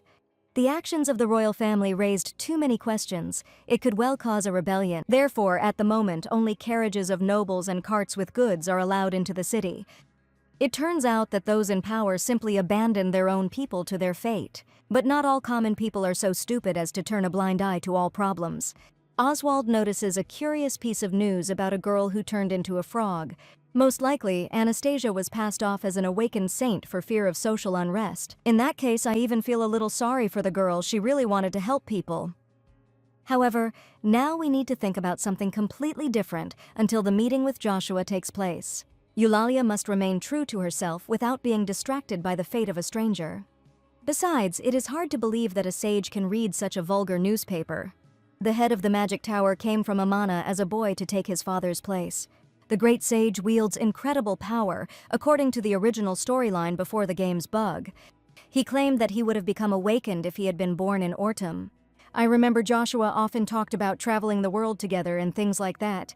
He always said nice things to Eulalia because he sincerely loved this girl. Interrupting her thoughts, Makata offers fresh tea, which the master often drinks. However, she was already getting ready to leave, promising to return on the day Joshua arrived. She begs him to stay for at least one day, because the master ordered him to take care of her. He seems to truly trust Makata, even though she still doesn't seem familiar. Eulalia had visited the magic tower many times, but this person was not among the servants. If this is so, then the girl did not appear here by chance but had her own purpose. According to this stranger, she received her education while she was in her home country. But then she moved to Interati specifically to serve the great sage. To be honest, her words don't sound very convincing, as if she just made them up now. Suddenly, another person appears nearby, with no intention of asking permission to enter. She feels at home and has no intention of waiting for the girls to finish talking. Eulalia was so busy with her thoughts that she completely forgot about her presence. Lady Adeline was a notorious flighty girl who cared only about her appearance. The last thing I wanted to see in the world was her, but such people always appear at the wrong time. Adelina accidentally found out that an ugly girl had recently returned home. She easily guessed that Eulalia was in this very room, having found it by its smell. However, the girl is quite pleased that her intuition, like her excellent sense of smell, never fails. The young lady never minced her words, saying everything that was in her tiny head. Now is not the time to respond rudely to rudeness. We need to calm our ardor and wait for Josh. Instead of counter-insults, Eulalia greets her mistress as loyal subjects do. Adelina is the first daughter of the current king and the main contender for the throne. From childhood, she was spoiled too much, which resulted in her growing up to be a selfish and harmful young lady. Eulalia really didn't want to see her because she was always too annoying. The lady asks to avoid unnecessary formalities, since they have known each other for a long time. On the day Liesel's family mansion burned down, she was deeply worried about Eulalia's life. After all, they had grown up together, which was why it was so hard to take this news. However, now Adelina is quite happy, because in the end, everything ended. It must be said that the lady never knew how to convincingly pretend that she cared about other people's lives. There is no point in arguing with her. It is better to simply respond with gratitude for such concern. Suddenly, Adelina realizes that Eulalia's appearance has changed quite a lot. She used to look like a white lily, exuding an aura of freshness and elegance. And now it resembles an ugly mushroom that is mixed into pig's feed. This doesn't surprise her, because rumors say that she was recently offered to become an orc's bride. It is not for nothing that they say that there are no barriers in love, and the lady completely agrees with this. Continuing to talk nonsense, Adelina suggests that Eulalia might be pregnant. She offers her help. A childhood friend shouldn't be shy about such things. This is very noble of her, but the girl asks not to worry about anything. I would like to add many words in response, but Eulalia has already promised herself to restrain her anger. At that moment, a strange, drawn-out sound was heard from somewhere below. The young lady didn't even notice that there was such a cute pet in the room. This cat is so attached to his owner that he jumps into her arms himself. Adelina has everything in her life except for a cute cat, which for some reason Eulalia has. She would also really like the cat to ask to be picked up and not run away to the other end of the room. For the first time in a long time, envy appears in her eyes. The lady has long since become unaccustomed to this feeling. Oswald did this on purpose, trying to distract the talkative lady a little. This animal was sent to Eulalia by God himself. One could say that it protects her on her journey. After being kidnapped by a monster, she really did become too weird. Adelina doesn't understand why this happened right now, but everything in Eulalia's life seemed to have turned upside down. However, she still didn't find out the main news. Perhaps it will come as a surprise to the young lady. Just recently, the girl became a true awakened one, having received the holy power. In other words, God recognized her best qualities by making her his messenger. Upon hearing the news, the lady does not immediately believe the words, but something makes her take it seriously. Meanwhile, Eulalia insists that she is not just awakened, but a saint, as the Almighty wished. So there is no need to worry about her life and offer her your patronage. The monsters that attacked on that terrible day were destroyed to the last one. She simply strangled them with her own hands, enlisting the support of God and the holy power. After this, it is unlikely that ordinary bandits will dare to attack, even if Eulalia moves alone. Soon, punishment will overtake not only the monsters, but also those who spread dirty gossip about the girl. Perhaps this is why animals began to desire to be near her, feeling the holy power. Adelina understands that such happiness will not be her lot, even if she tries hard. In such matters, the power of a father is useless. Only a true sign can work miracles. This sweet creature loves only its owner, and nothing can be done about it. Someday the Almighty will have mercy on Adelina and bestow his blessing upon the young lady. At this moment, she suddenly remembers the important things that need to be done before noon. She reminds that Eulalia is obliged to meet with the king after returning as a saint. And yet the cat seemed rather strange, as if he understood human language. As soon as the girl needed to divert attention, the animal began asking to be picked up. From now on, she intends to keep a close eye on such strange guests. Makata also understands that from the outside it looked a little unusual. The main thing is that the young lady becomes too suspicious and can create problems. Immediately after talking with the lady, Eulalia goes to visit the king. She greets the son of the kingdom with respect, rejoicing to find him in good health. King Macius suggests doing without ceremony. He is also very glad to see her safe and sound. The girl's kidnapping caused a lot of noise in the kingdom, as did her awakening. As a child, Eulalia loved the king very much, wanting to see him as often as possible. Macius expresses regret over the death of her parents, but is glad that she was able to survive. Fires were quite a common occurrence, and no one was safe from accidents. Due to this situation, the royal family is in a precarious position. She probably knows that protests against the royal family are still raging in the city. That is why Macius chose to lock the gates tightly and let in only certain visitors. However, for his daughter this does not matter much, like everything else in the world. The king was once a truly powerful ruler, but eventually became a kind-hearted simpleton. Meanwhile, the news of the saint's arrival will surely touch the heart of every city dweller. A bright flame of hope always makes people happy and peaceful. This girl has always been sensitive to the suffering of others, caring about those around her. Besides, she remained as beautiful as she was before she left. A delicate blush shines on Eulalia's porcelain cheeks. It is always pleasant to contemplate. At some point, the conversation goes in the wrong direction, because that's not what the girl came for. Finally, Macius expresses hope that she is not going to leave the kingdom again. After losing your family and being kidnapped by monsters, there is no need to head to the tower. He is sure that the girl's heart will not withstand the more severe trials that may lie ahead. He is quite ready to provide for her life if the girl agrees to become the king's concubine. After all, he is not so old as to feel hostility towards his ruler. The king is confident that in this way he will provide the girl with a decent future. Judging by his words, he is not joking at all and really intends to carry out his will. Believing that he is doing a good deed, Macius is in fact condemning the girl to suffering. Eulalia reminds that she did not give any reason to treat herself as an ordinary concubine. She doesn't need proof of his love, besides the age difference is too big. The king sees before him only a chick that accidentally fell out of its native nest. This is why the girl doubts everything she hears from other people. However, Macius believes that he is the only one who can heal her heart. He has known her since childhood and will not show disrespect as many others have. These speeches only emphasize the king's depravity. Perhaps a rebellion is inevitable. However, you need to decide how to respond to a direct offer without hurting his feelings. Although usually a girl is supposed to just agree, now this agreement will be understood differently. Meanwhile, he patiently waits for her decision, hoping to hear the cherished words. Evlalia has really changed a lot, and it's not just about her appearance. Finally, she decides to say a few words in response while Mascius is in a good mood.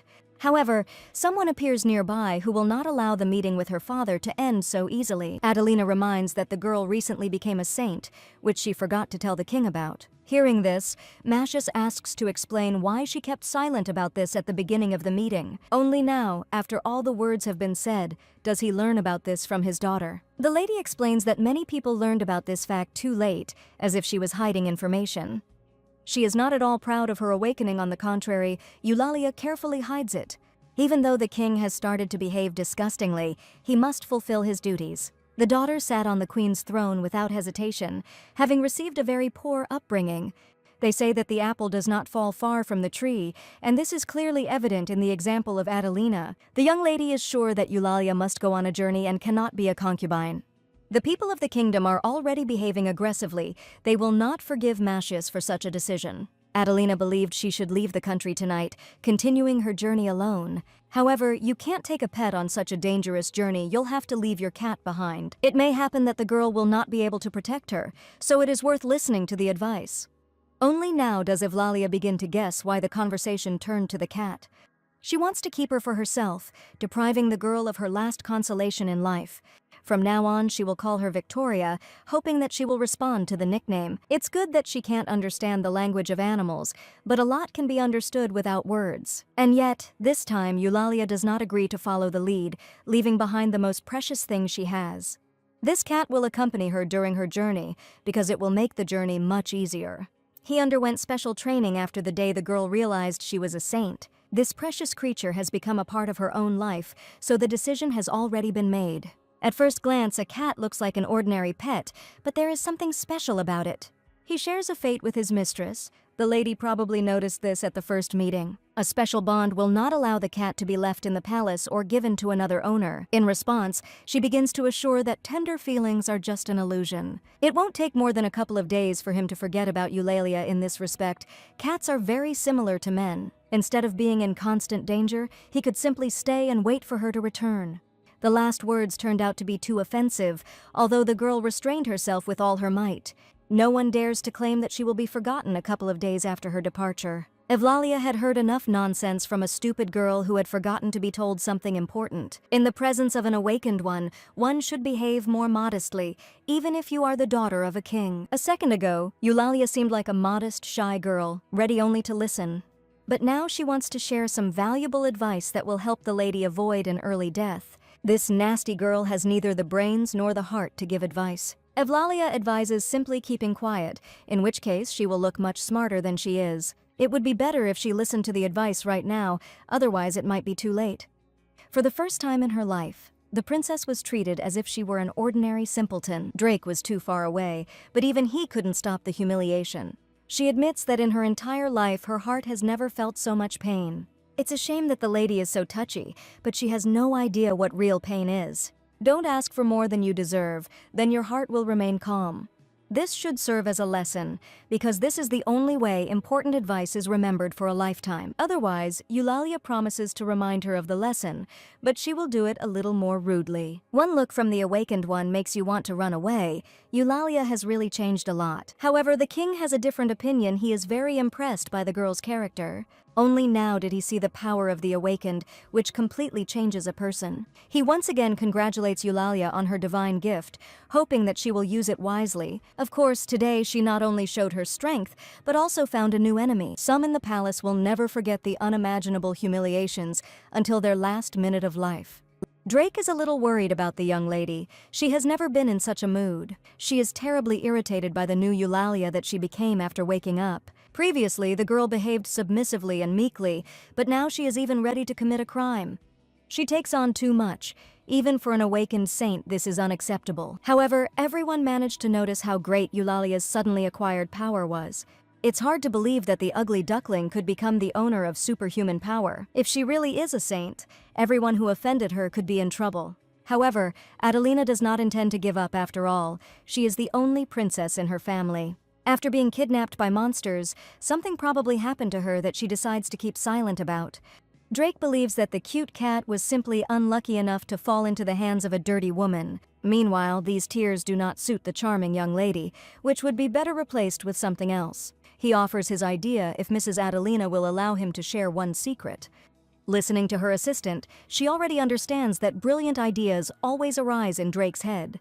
If this person has decided to propose a plan of action, he knows very well what he is talking about. After listening to the proposal, the princess calms down a little, realizing that the girl is finished. Soon she will definitely regret that she was ever born in this kingdom.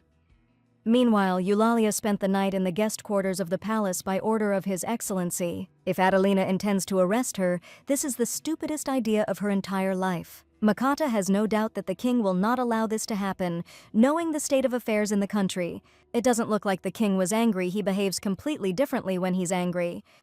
On the contrary, His Majesty provided Eulalia with a separate room as the most honored guest. The guest quarters of the Magic Tower are usually occupied by noble lords. In fact, it didn't matter to her where she spent her time, because the main thing was meeting Joshua. Suddenly, Makata decides to ask if everything is okay in Eulalia's life.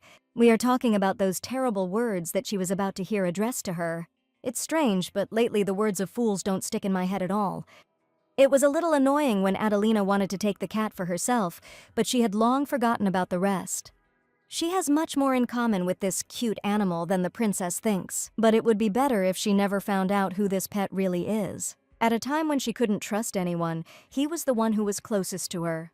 In the moment of losing herself, Oswald took care of her as if they had been family all their lives. Perhaps if he could turn into a human, he would become a caring prince. Adelina could not help but notice the strong attachment to the pet, wanting to hurt. That is why she persuaded him to leave him in the palace, becoming his temporary mistress.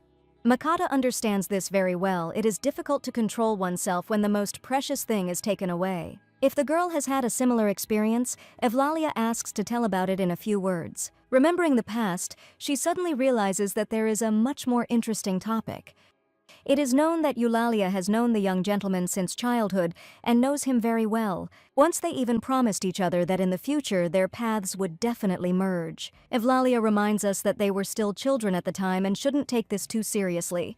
And yet, in order to console the crying Mrs. Eulalia, Joshua resorted to different methods. For example, he once proposed to her, promising that he would never make her cry. Even at that age, he made a proposal that he still recalls in conversations. It was so funny that she took the offer for a simple children's game. Hearing this, Makata asks not to tell the master about this, otherwise he might be very offended. For him, this phrase is not an empty sound, no matter what age they are. Such cold words will certainly make Joshua angry, and then he will stop being kind and sweet. This warning sounds rather unusual, as if Makata has been keeping the main point unsaid all this time. After thinking for a bit, the girl begins to remember some events from her past life. Makata reminds that the young master will want to repeat these words again. If this happens, she should be prepared for an answer, otherwise the situation will become quite awkward. After all, it was no accident that he sent her a message with an encrypted line. The real Saint Eulalia might well have agreed if this was how the original plot went. It will be interesting to see what happens this time after Joshua arrives at the Magic Tower. He would probably be very angry to learn of the crude harassment of the brainless king.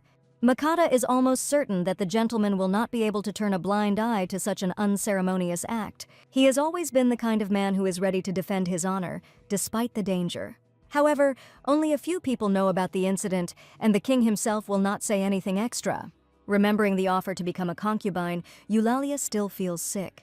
However, after the arrival of the master, they will finally be reunited, and all the bad things will remain in the past. There is no doubt that he will keep his promise, returning to the palace in exactly 3 days. During the conversation, the maid repeated this phrase so often that it became unsettling. On the surface, she remains the same caring girl who simply expresses her thoughts.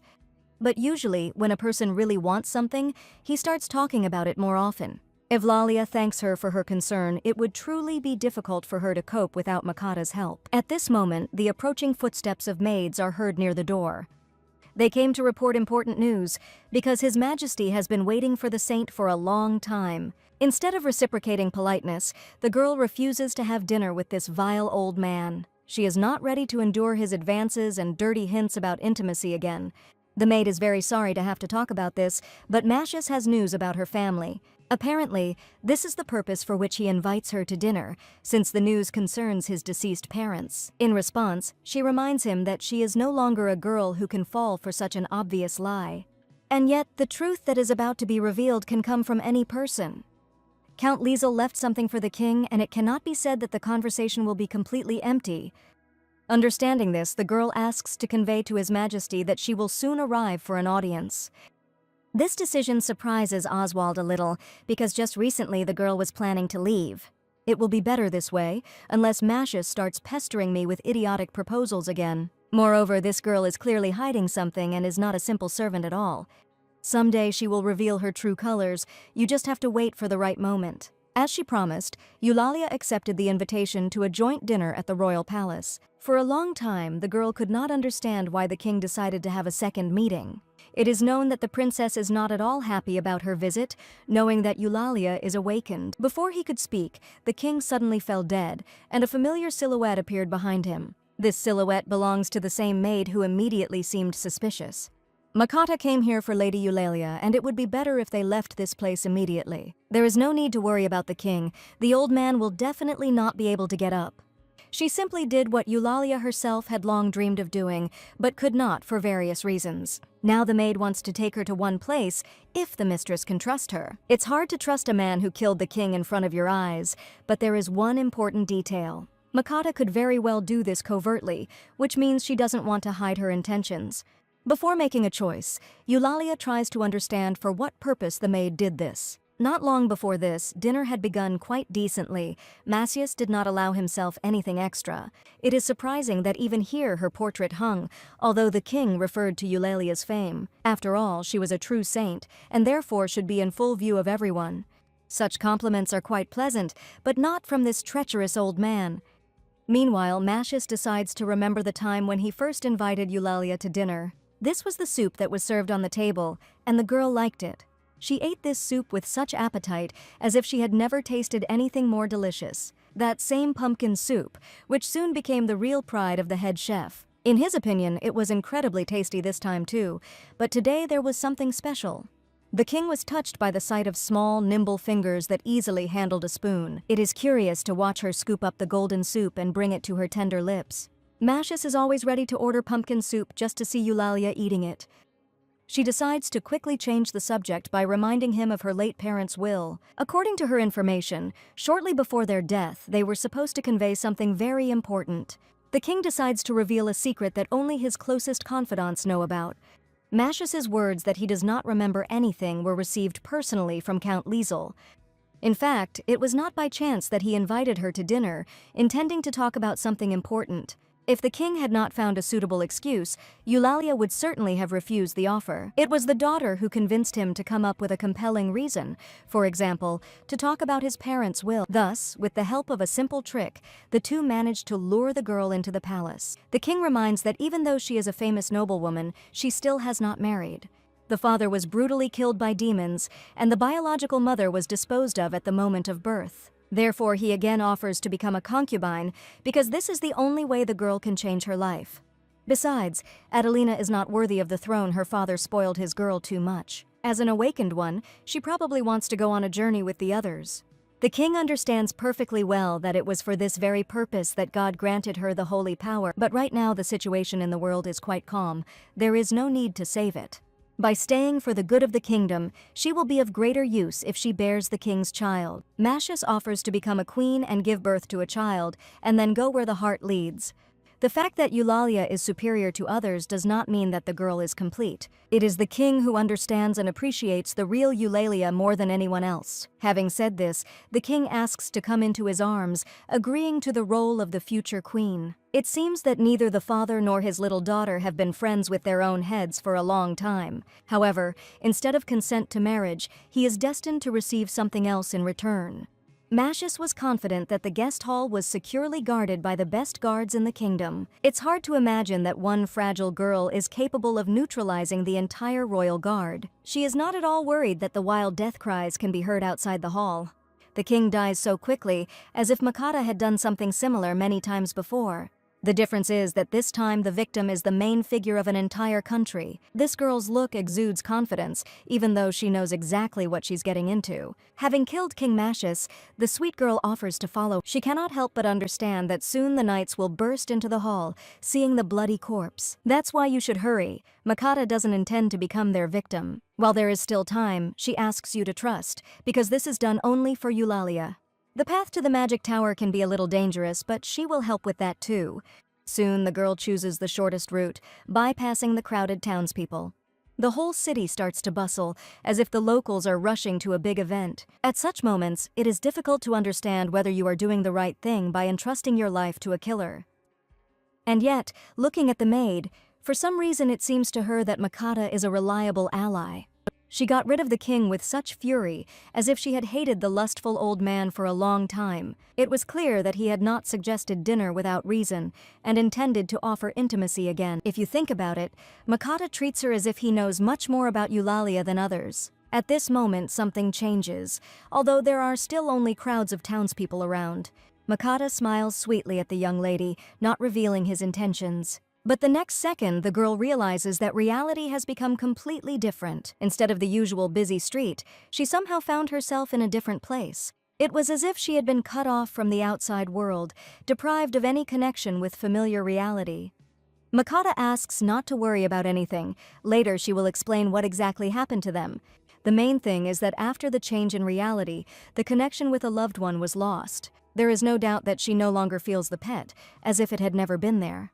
Oswald has long since become the one for whom Eulalia can destroy hundreds of people. If this was Makata's plan, then she would have to say goodbye to her life. She will have to explain why she did not warn about these changes in advance. She decides to use the full force of the seal, trying to locate the pet among the surrounding buildings.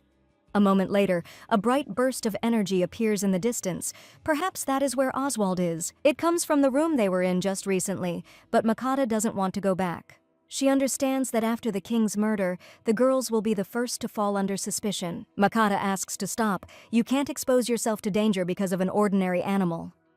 Returning to the scene of the murder, the lady condemns herself to imprisonment. However, after the change in space, the connection created by the contract became very weak. Eulalia feels something bad in her soul apparently. Something terrible has happened to her loyal subject. Even if she's wrong, she can't just leave him there, hiding in a safe place. Fortunately, when she burst into the room, she saw the same Oswald. Eulalia's fears were in vain. It's hard to understand why the connection has weakened so much, as if she had recently been in a different city. Oswald asks her not to leave him for too long anymore. She herself promised not to abandon her pet. It turned out that a rather strange artifact had recently been placed on the cat while its owner was away. Oswald barely survived, and only the power of the true name contract helped him survive.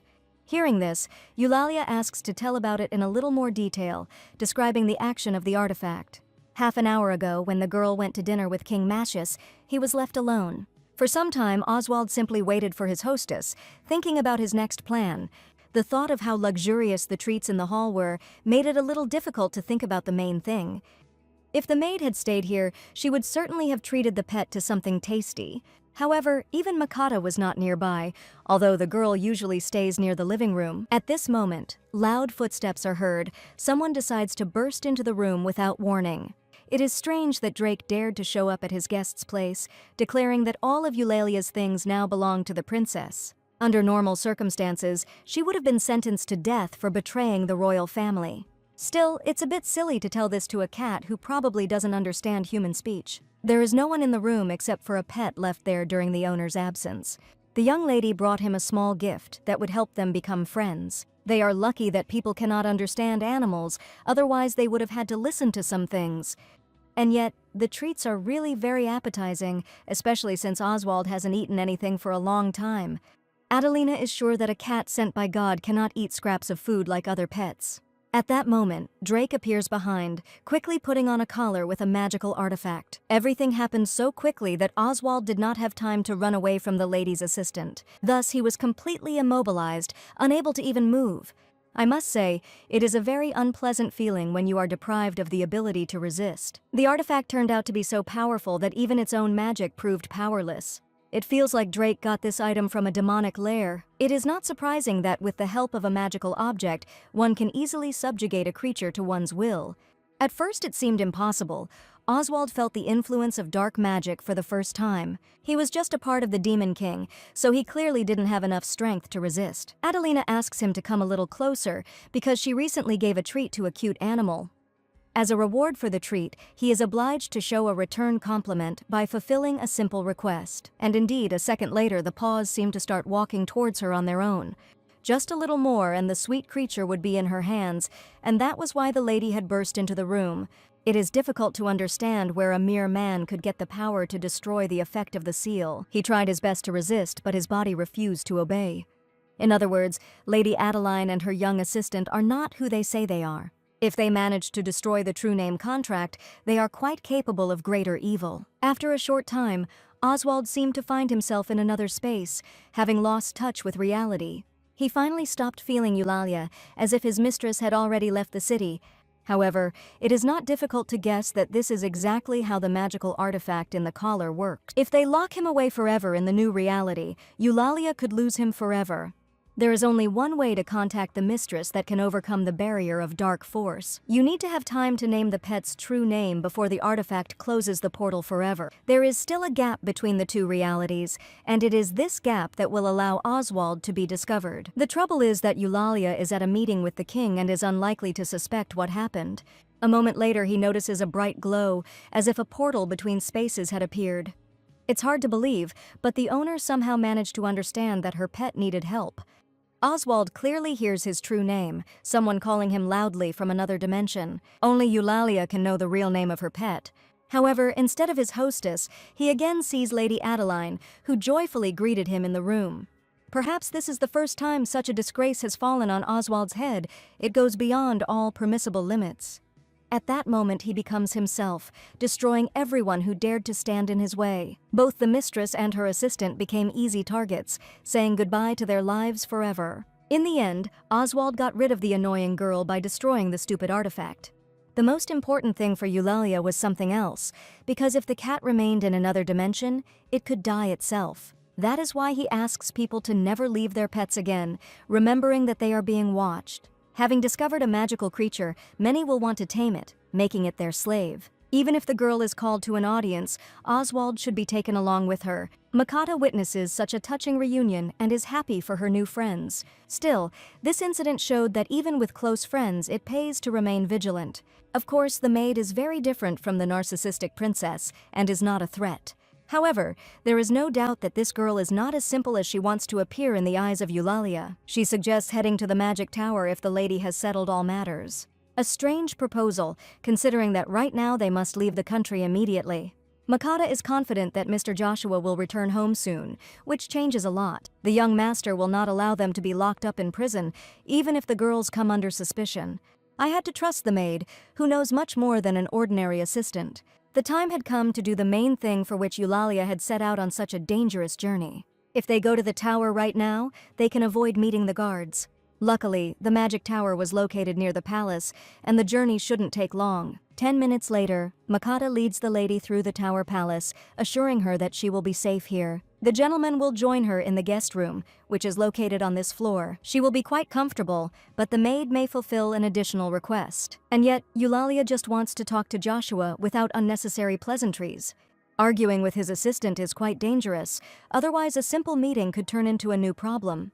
The aura emanating from her had changed greatly since they first met in the palace. There is no longer any point in her hiding her true nature, even if there is a demon hiding behind it. For some time, Eulalia patiently waits for the gentleman, but he is in no hurry to appear in the hall.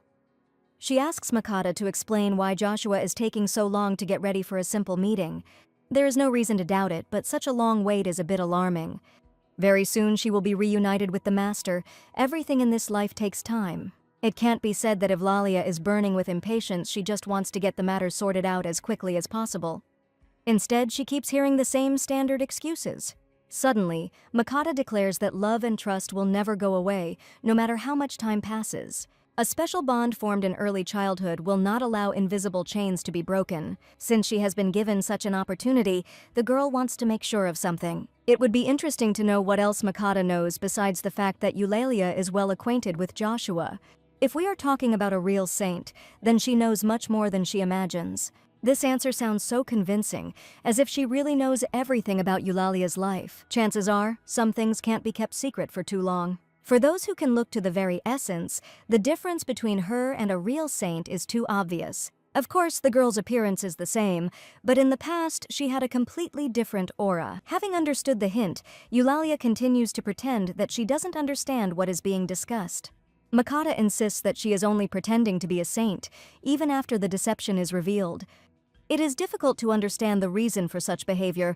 Perhaps she feels guilty. However, it could be simply anxiety that is preventing her from opening up. Even if the confessions seem too direct, Makata does not want to continue this stupid game. After all, if a real saint were in this room, she wouldn't behave like this. The lady's eyes clearly show the fear of a person who has just been caught in a lie. She made everyone think of herself as a victim, hiding securely behind the guise of another girl. She probably imagined herself to be a real goddess, believing that she was allowed to do everything. If she only came to ask for help, you should think twice about visiting Joshua. The young master is not one to help imposters who dare to lie to their faces. Of course, the young master is quite capable of finding Atlas, if that is her goal. And yet, Eulalia has no right to assistance in the search or other help from the great sage. According to the maid, her desire for revenge is driven only by the sins she has committed. She always accused other people of sinfulness, forgetting that she was the main sinner. This alone contradicts the true essence of the saint, because the real Eulalia is pure and immaculate. If she has any semblance of conscience left, Makata asks her to reconsider and abandon her original plan. A person who enters the magic tower with evil intentions has every chance of dying here. Having listened to the reproaches, Eulalia asks to answer who this strange servant really is. It was a little strange to hear such a question. Makata was sure that she had guessed everything. After all, she is dealing with an experienced magician who has no trouble changing forms. A second later, instead of Makata, the image of the young master Joshua begins to appear. It turns out that from the very beginning he was there every day, sharing his secrets with her. The gentleman does not consider this shameful, because in this way he was able to expose a pre-prepared lie. If the imposter still hopes to get support, she is either stupid or overconfident. It seems that some people have forgotten that the magic tower belongs to Joshua, and he is the only owner. The master intends to take advantage of this by using the power of the magic seal. In such a place, protective magic does not work. The girl becomes an easy target. At the last second, she manages to repel the onslaught with a counterattack, which allows her to maintain her freedom. However, after activating the seal, all the power seemed to leave the body, leaving her without her main weapon. It is strange that even the holy power granted by God cannot resist magic. Joshua reminds us that this is exactly what he was talking about when he spoke about retribution for lying. No one is allowed to make a master into an obedient slave who carries out the will of the owner. Just like in his past life, this wizard uses the most disgusting magic. He doesn't understand anything about real magic because he's never actually had it. It had long since become clear to Eulalia why he had kept her in the country for so long, luring her to the magic tower. Joshua was confident that this matter would take no more than 3 days, but the process dragged on a bit.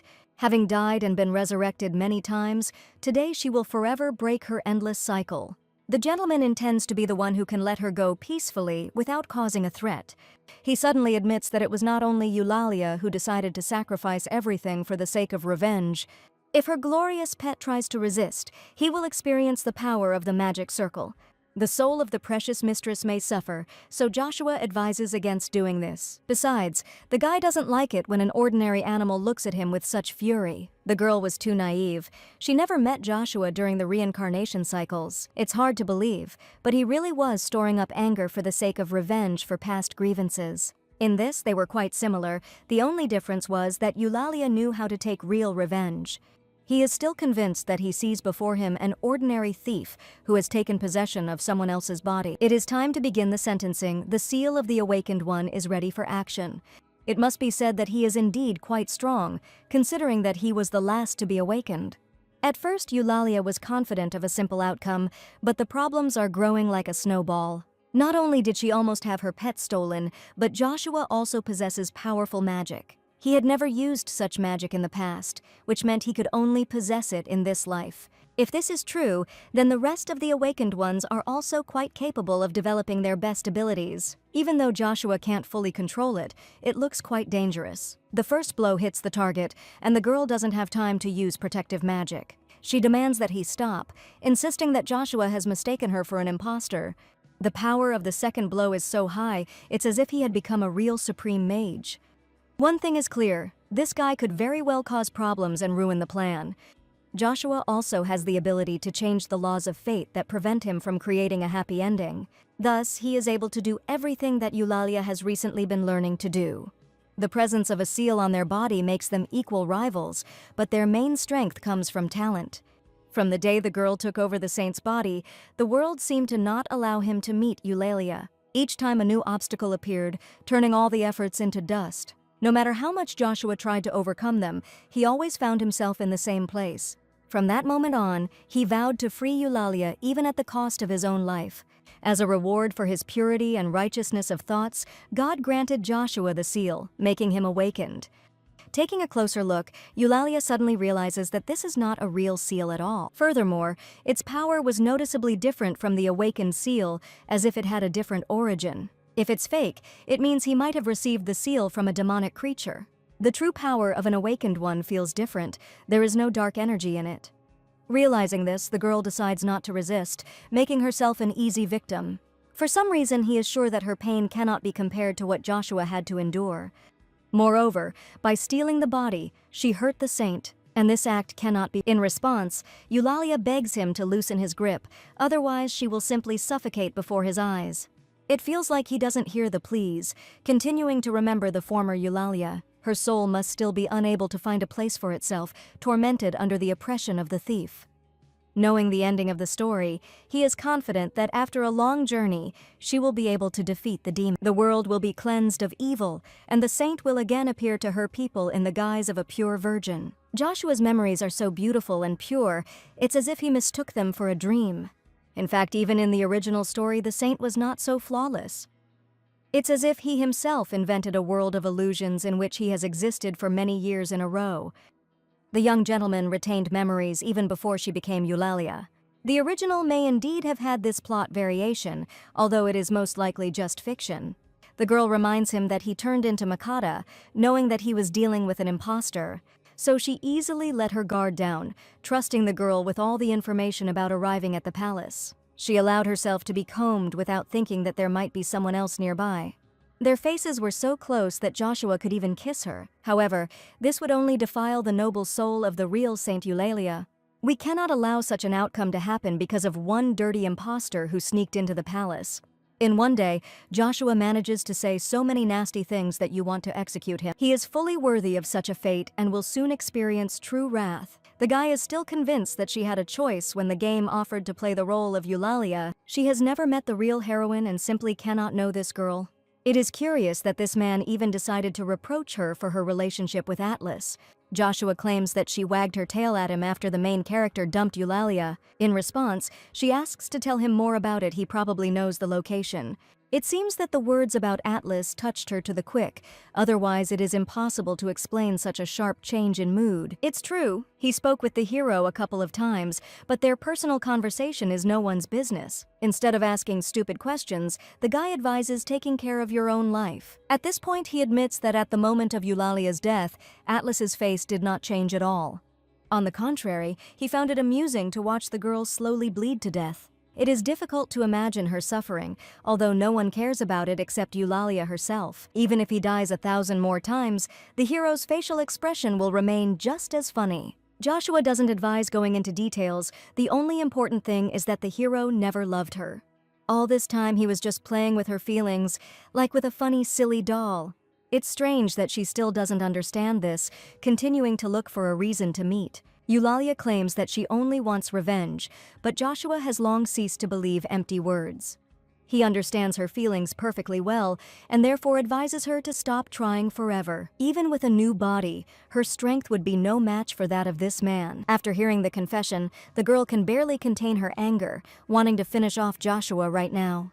He doesn't even realize what kind of enemy he has found in the person of this sweet, fragile girl. Eulalia's mood suddenly changes. She no longer waits for answers to her questions. One last time, Joshua offers to beg for mercy. Perhaps he will hear her pleas. Instead, he will have to hear his own screams before dying a painful death. All this time, the guy accused her of lying, throwing dirty accusations at Eulalia. Still, she had to thank him for giving her the chance to take revenge. If he is ready, she may well show what the seal of a true saint is capable of. For some reason, Joshua is sure that the saint cannot have a dark aura and is always an example. But something has changed. Now the holy power is intended for only one purpose. A second later, the guy barely remains unharmed, dodging a magical attack in time. She wasn't lying. The seal really did create a power the likes of which he had never encountered. Turning around, he suddenly sees several more bursts of destructive energy in front of him. Even though Joshua is protected by the magic tower, it doesn't bother Eulalia at all. It feels as if she is as much the mistress of the tower as he is. He must be told everything he knows about Atlas if he hopes to survive. In response, the guy advises her to hold back her threats. She looks too pathetic for a saint. It's not surprising, because the girl was abandoned not only by her friends, but also by the one who swore eternal fidelity. It seems a simple warning doesn't work on this guy. Something better is needed. A moment later, his main weapon crumbles into pieces, no longer posing a threat. Eulalia decides to tell Joshua a little secret at the end, which he will take to his grave. She has been pursuing Atlas all her life, but not at all because of stupid feelings or the love of the saint. In fact, she intends to crush him with her own hands, just as it will happen to him. It seems he has said enough nasty things to take one last look at the world. The girl can only give one chance for survival if he does come to his senses. All information about Atlas must be revealed right now in exchange for one measly life. A very fair price considering that he values it quite a lot.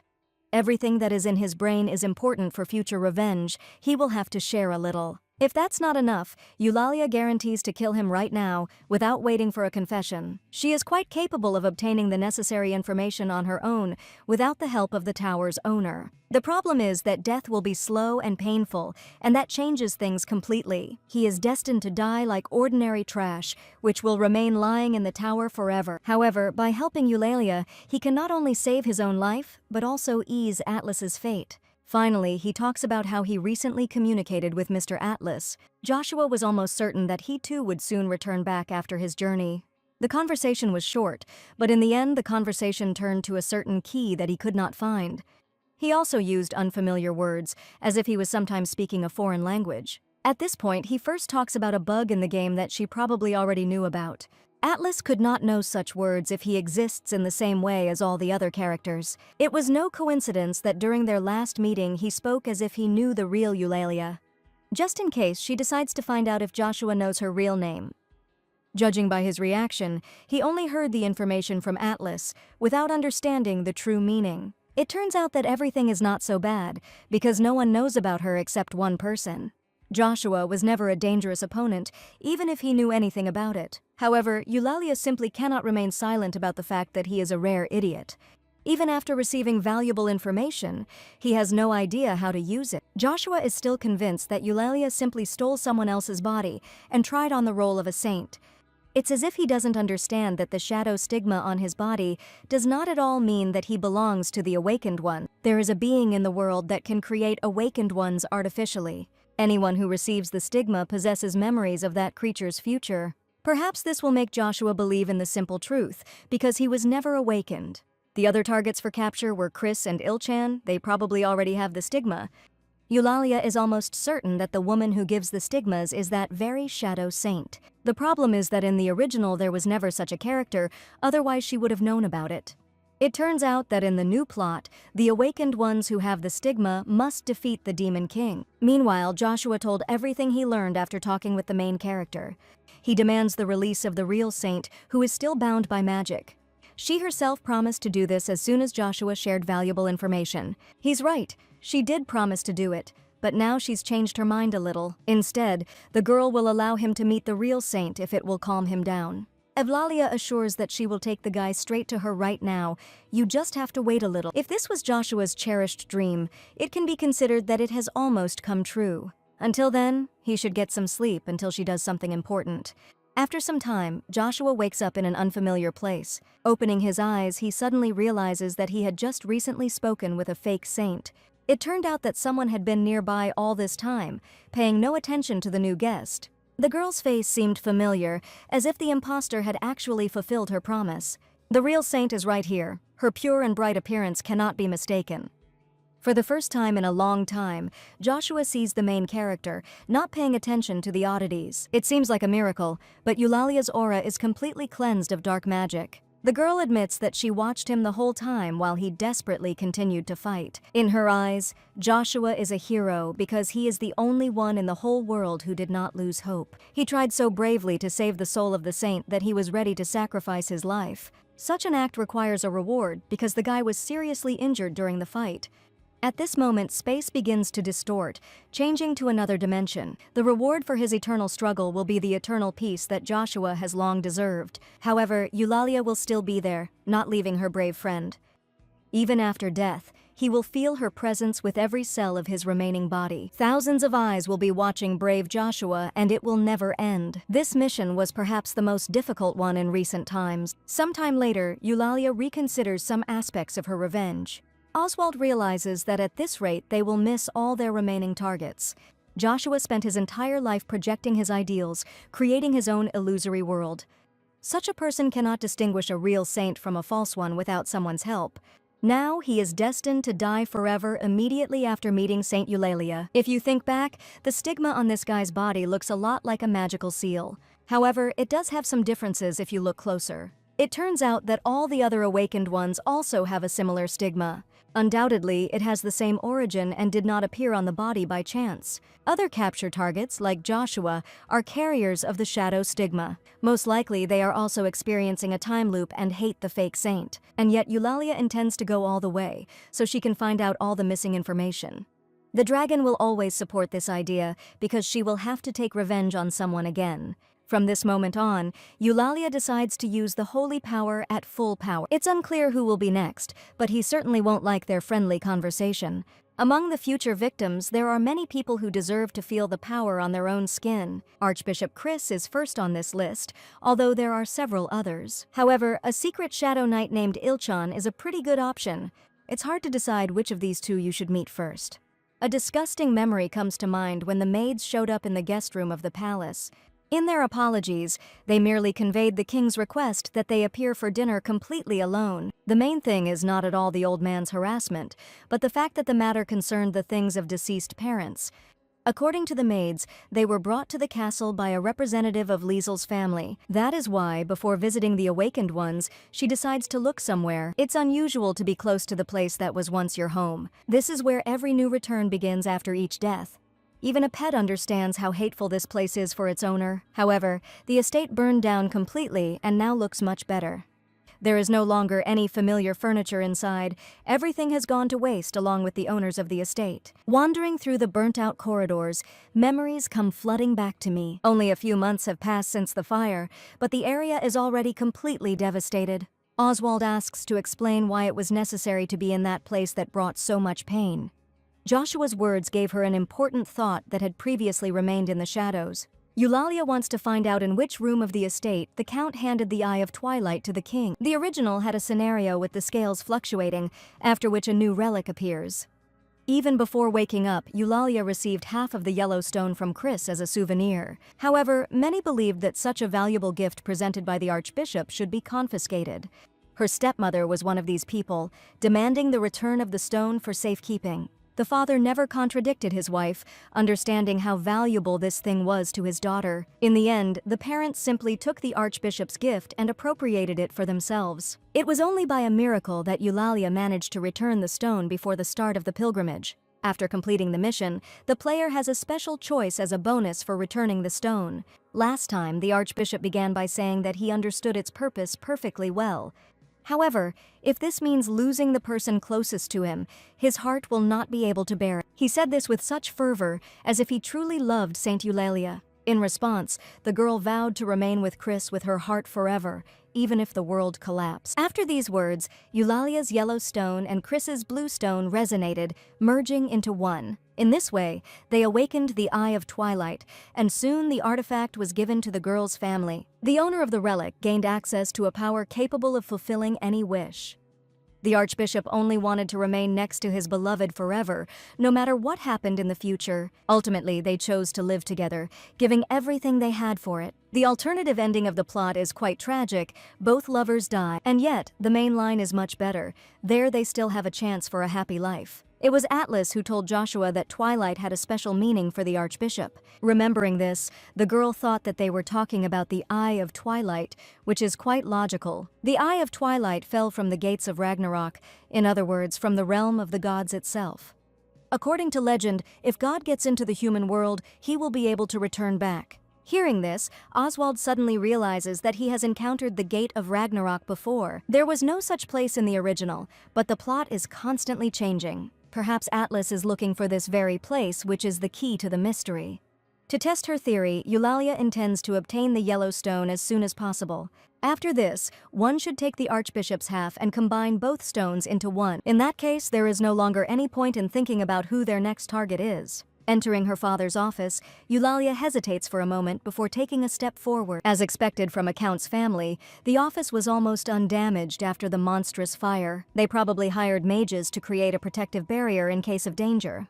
The trouble is that during the fire, my father was downstairs and did not have time to hide in the office. It seems Oswald is beginning to understand how smart his new mistress is. The stone is indeed here, although such relics should be better guarded. It is incredibly beautiful, and it is clear why the yellow stone was so popular with the original Eulalia. Taking it in her hands, the girl begins to feel an alien force from past touches. The original didn't have a detailed description, but there's no doubt someone used it. At that moment, someone clearly didn't want to let the thieves who had decided to rob the mansion out of the house. The locked door swung open too suddenly, as if they had been expecting guests for a long time. The guys advise leaving this place, because at the moment the territory belongs to them. These crooks don't even realize that they are talking to the real owner of the mansion. Once upon a time, Eulalia met him in the past, making excuses to her stepmother. For some reason, the Countess decided that the girl had stolen the yellow stone from the safe. She could not accept that the role of the awakened saint fell to such an impudent thief. In fact, this only served as a pretext to poison his stepdaughter and abandon her in the forest. Her will was carried out by one man, whose face the girl did not forget even after death. It is he who is in the burnt-out mansion, demanding that the yellow stone be put back. Oswald warns that next time it would be worth asking politely. However, there may not be a next time if they all die right now. A moment later, the boys notice dark magic scattered throughout the office. It is unlikely that they will be able to understand the reason for such cruelty, because they are not able to look into the past. Finally, the girl wishes them a pleasant walk, and hell-hungry demons are probably waiting for them. After a while, she is ready to head to the one who should know the answer to the main question. The Archbishop was too closely acquainted with the original heroine, joining his fate with her. Even after recognizing the fake saint, Chris wouldn't dare use attack magic. Oswald advises not to rush, because many of the characters in the story have changed. For example, in the past, the owner of the magic tower did not behave so aggressively. For the first time in all this time, Eulalia fought him at full power. If the same goes for Chris, the meeting could be quite a difficult test. However, she is curious to know what this once powerful wizard is capable of. If you remember, he used to pose a serious danger to his enemies. At that moment, the guy starts talking to her as if he had been watching her for a long time. If she is right, Christopher Webbs has been able to decipher her spell and is quite ready to communicate. It's hard to believe, but he actually sees Eulalia from the other end of the monitor. Greeting the girl, he wishes to meet her in person as soon as possible. There is no need to worry so much because she herself wanted this meeting, and he only sped up the process. In addition, the latest changes to the game have probably added a lot of questions. He is ready to answer each of them if she agrees to come out of her secret room. Looking into his eyes, you want to believe the Archbishop's words, despite everything that happened in the past. Even after distorting the spatial magic with holy power, this man was able to crack it. In that case, he was so close to the Creator, as if he himself was the Creator. Chris explains that she uses a simple spell, but her magic is easy to detect. He does not reproach Eulalia at all, on the contrary, the girl has mastered her powers quite well. After countless reincarnations, Chris never dreamed that one day they would meet again. Today is the day when your most cherished dreams finally come true. He already knows what happened to the Master of the Magic Tower and the other awakened ones. Joshua was the least fortunate. The guy still lives in endless illusions. He must have caused her a lot of trouble, but Chris is asking for forgiveness instead of Joshua. They were close comrades in the past, so it is so important to free the wizard. Unlike him, Chris is not at all interested in the body of Saint Eulalia. Moreover, he has long considered the tower's owner a burden, always getting in the way on the road. The true beauty of Eulalia lies in the soul, and not in the outer appearance. In other words, there is no reason to be hostile to Chris like she was to her past victims. The Archbishop is ready to meet on neutral territory if she dares to do so. Eulalia must know how dear the saint was to him and how much they had in common. The stones are far from the only artifact that linked their life paths. Moreover, this meeting is beneficial for both of them, because only in this way will she be able to know the truth. You just need to take one step forward, and he is ready to help with this. He seems to genuinely want to be helpful, although many people act politely at first. This guy immediately seemed too suspicious to the pet, as if his speech was written on paper. However, he will treat every man who shows concern for Eulalia the same way. However, Oswald is right. The two look like comrades, and it is clear that Chris will want to help his friend. Moreover, the previous saint was not able to survive, and yet the Archbishop was nearby. If he can't even help his beloved, who can he help at all? Yet, by refusing to meet, she would be depriving herself of the opportunity to reveal the truth. Whoever this guy is, he knows far more than all his predecessors. Soon the girl arrives at the place where the secret meeting was scheduled. It can't be said that she was surprised, but Chris's behavior was rather strange. He acts as if they saw each other only yesterday, not even surprised by her visit. Without wasting any time, he suddenly declares that the saint was once given a certain golden eye. However, he then asks not to worry about it. It happened too long ago. If she needs a sacred artifact, then it should be about the Eye of Twilight. Having said these words, the guy hands over a blue stone, which is the second part. From the very beginning, everything goes wrong. Eulalia didn't expect the goal to be achieved so easily. She was sure that she would have to fight the Archbishop for the stone. Instead, he simply gives away the sacred relic, hoping it might help. Only in this way can he show his care by proving his devotion to the past saint. However, he knows very well that Eulalia is just a fake saint from another world. If she were real, the girl would behave completely differently around her lover. He doesn't need to use magic at all to understand completely obvious things. With each passing minute, the conversation becomes more confidential. He knows how to choose the right words. There don't seem to be any toxic additives in the tea either, although she's wary of taking a sip. It's strange, but even the pet behaved so quietly, as if he liked Chris. A little more, and he will jump into his arms, forgetting that the Archbishop is their target. Perhaps the guests would not refuse modest treats if he offered to sit down. Otherwise, the girl can refuse directly, without fear of hurting someone with her refusal. Looking at Oswald, you immediately understand that this creature is not used to refusing. He is not often treated to delicious cookies, especially since the hostess does not mind at all. At some point, the atmosphere improves and Eulalia no longer behaves cautiously. Usually, Oswald does advise caution, but now he is completely relaxed. And yet, one must not give in to emotions and forget the terrible past that one had to endure. Finally, Chris admits that the recent meeting with Atlas yielded a lot of valuable information. Both magical artifacts lead to the same place, so she was right about the Eye of Twilight. Eulalia will probably be surprised, but this place is the abode of the gods. In other words, she has a journey to the gates of Ragnarok, where she will find all the answers. The Eye of Twilight is a fragment that fell from the gate many years ago. Now the stone longs to return home, which is why it will show the way to the goal. Atlas has the same goal, but he is looking for a different way to the gate without the help of the magic stone. Chris doesn't know the reason for this decision, but it has something to do with his past life. Perhaps something bad happened in the past and now Atlas intends to change it. At this point, the Archbishop makes a rather tempting offer. He suggests playing a game that may seem strange at first. If Eulalia wins, Chris is ready to tell her where to look for the treasured key. Nothing special, just a little game in exchange for helping the Archbishop. According to the rules of the game, she must help return the saint's soul if she cannot win. After thinking for a bit, she agrees to the terms, taking the game for harmless entertainment. In a second, he announces the start of the game. You just need to be patient a little. The sensations will seem unusual, but there is no need to be afraid or do anything stupid. The problem is that after the change in space, Eulalia cannot move a finger. As the Archbishop said, the sensations are quite strange, but the girl does not interrupt the download. All the conditions have already been agreed upon. Now there are only 2 in this room. The rules chosen for the game are precisely those that she should be familiar with.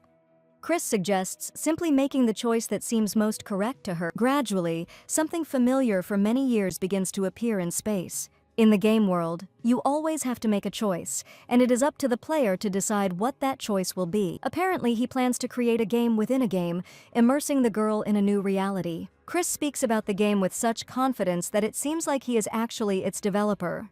Just a little more and the tests should begin, although at first he promised light entertainment. If the level is too difficult, it will divert her attention for a long time. Meanwhile, the Archbishop assures that he has long been aware of Eulalia's past life.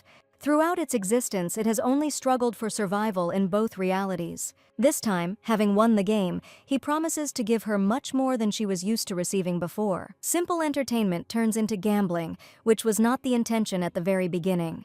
Eulalia begins to suspect that simple entertainment may turn out to be a deadly trap. However, Chris insists on his own, assuring the complete safety of all players. While Joshua was wasting his energy on forbidden spells, he was creating a parallel reality. By putting all the power of the Dark Brand into this, Chris was able to build his new ideal world. The problem is that in its current state, it doesn't exude any power at all. As was said at the beginning, Eulalia simply needs to make a choice when she finds herself in a difficult situation. It will be interesting to see her decision when other people's lives are at stake. It is difficult to understand why he created this reality, but she is destined to become a participant. Finally, the girl asks to explain what will happen if she makes a serious mistake. Unfortunately, there is no simple answer to this question, but she will soon find out everything herself. Actually, she wanted to get an answer before diving into someone else's illusory world. A second later, it becomes too late to change anything. The familiar reality is replaced by a game. Turning around, she sees the very city that Eulalia had visited just recently.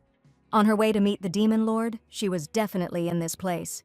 It's hard to understand why the street is so well remembered, but there's no doubt that it is. If the Archbishop's words are to be believed, the main event is about to begin. Suddenly, the girl hears a plaintive child's voice coming from somewhere nearby. It turned out that the coachman did not notice the little girl at all, not having time to stop the carriage. When a child runs out onto the road, a selection window provides different options for action. From a multitude of obvious options, you need to choose only one while you have a few seconds. If Eulalia doesn't make it in time, the girl will be shot down and the mission will be declared a failure.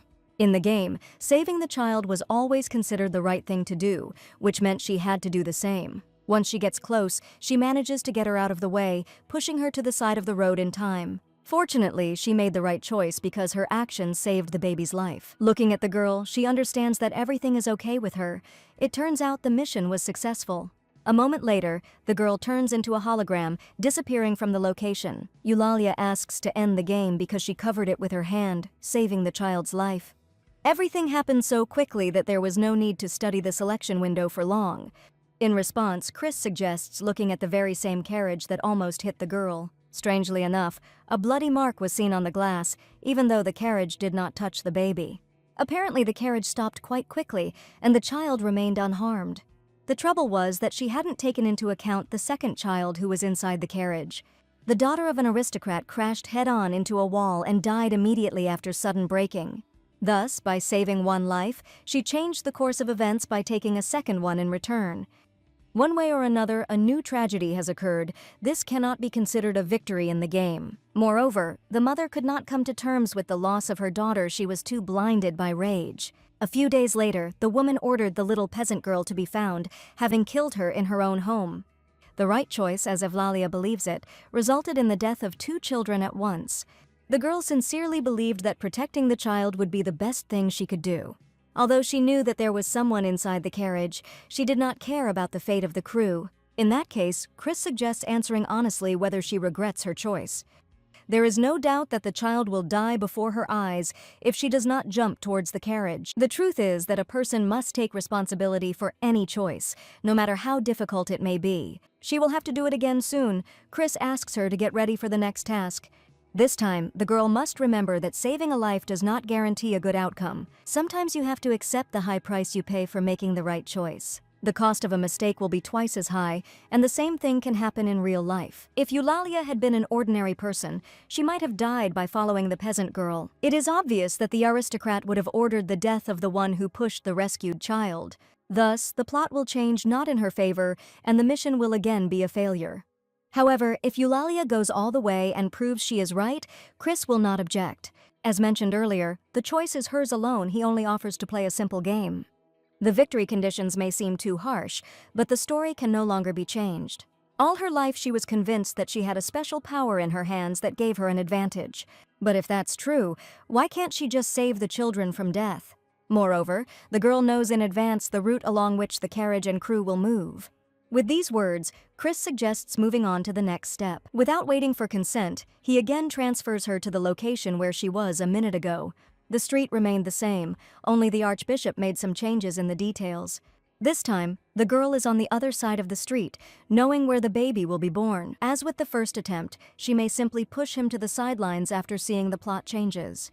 However, Eulalia understands that the game has the same ending for the girl in the carriage. It turns out that we need to act a little differently, preventing the very beginning of the incident. If you don't let the child run out onto the road, he won't be able to confuse the coachman. Then the girl who was in the carriage will remain safe and sound. In a moment, the boy will take advantage of the fact that the shop owner is slightly distracted.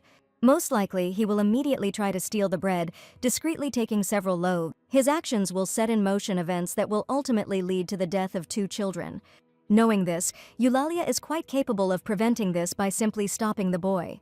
And yet, the girl will have to pay for the choice she made, even if it turns out to be the right one. These are the rules of the game creator. After all, she is just a player in an imaginary world. The situation seems pretty obvious, but when people find themselves in it, they behave differently. In the case of a game, everything is much simpler, but a lot will depend on the result. For a while, the girl simply watches from afar, not daring to take a step forward.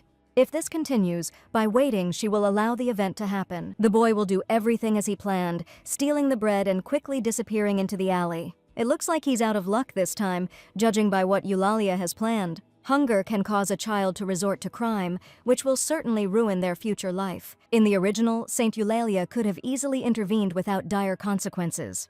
But in the case of the current Eulalia, everything is different, and the wrong choice will lead to an unnecessary death. In other words, in the game she should behave the same way as if it happened in real life. It is unlikely that she could have silently watched the tragedy, knowing how to avoid it. Noticing the movements, the girl quickens her steps towards the hungry beggar boy. Understanding his purpose perfectly well, she demands that he stop and not commit this act. He probably knows that he will end up in prison for a long time for stealing. There are quite a lot of poor people around, but you can't justify your crime with poverty.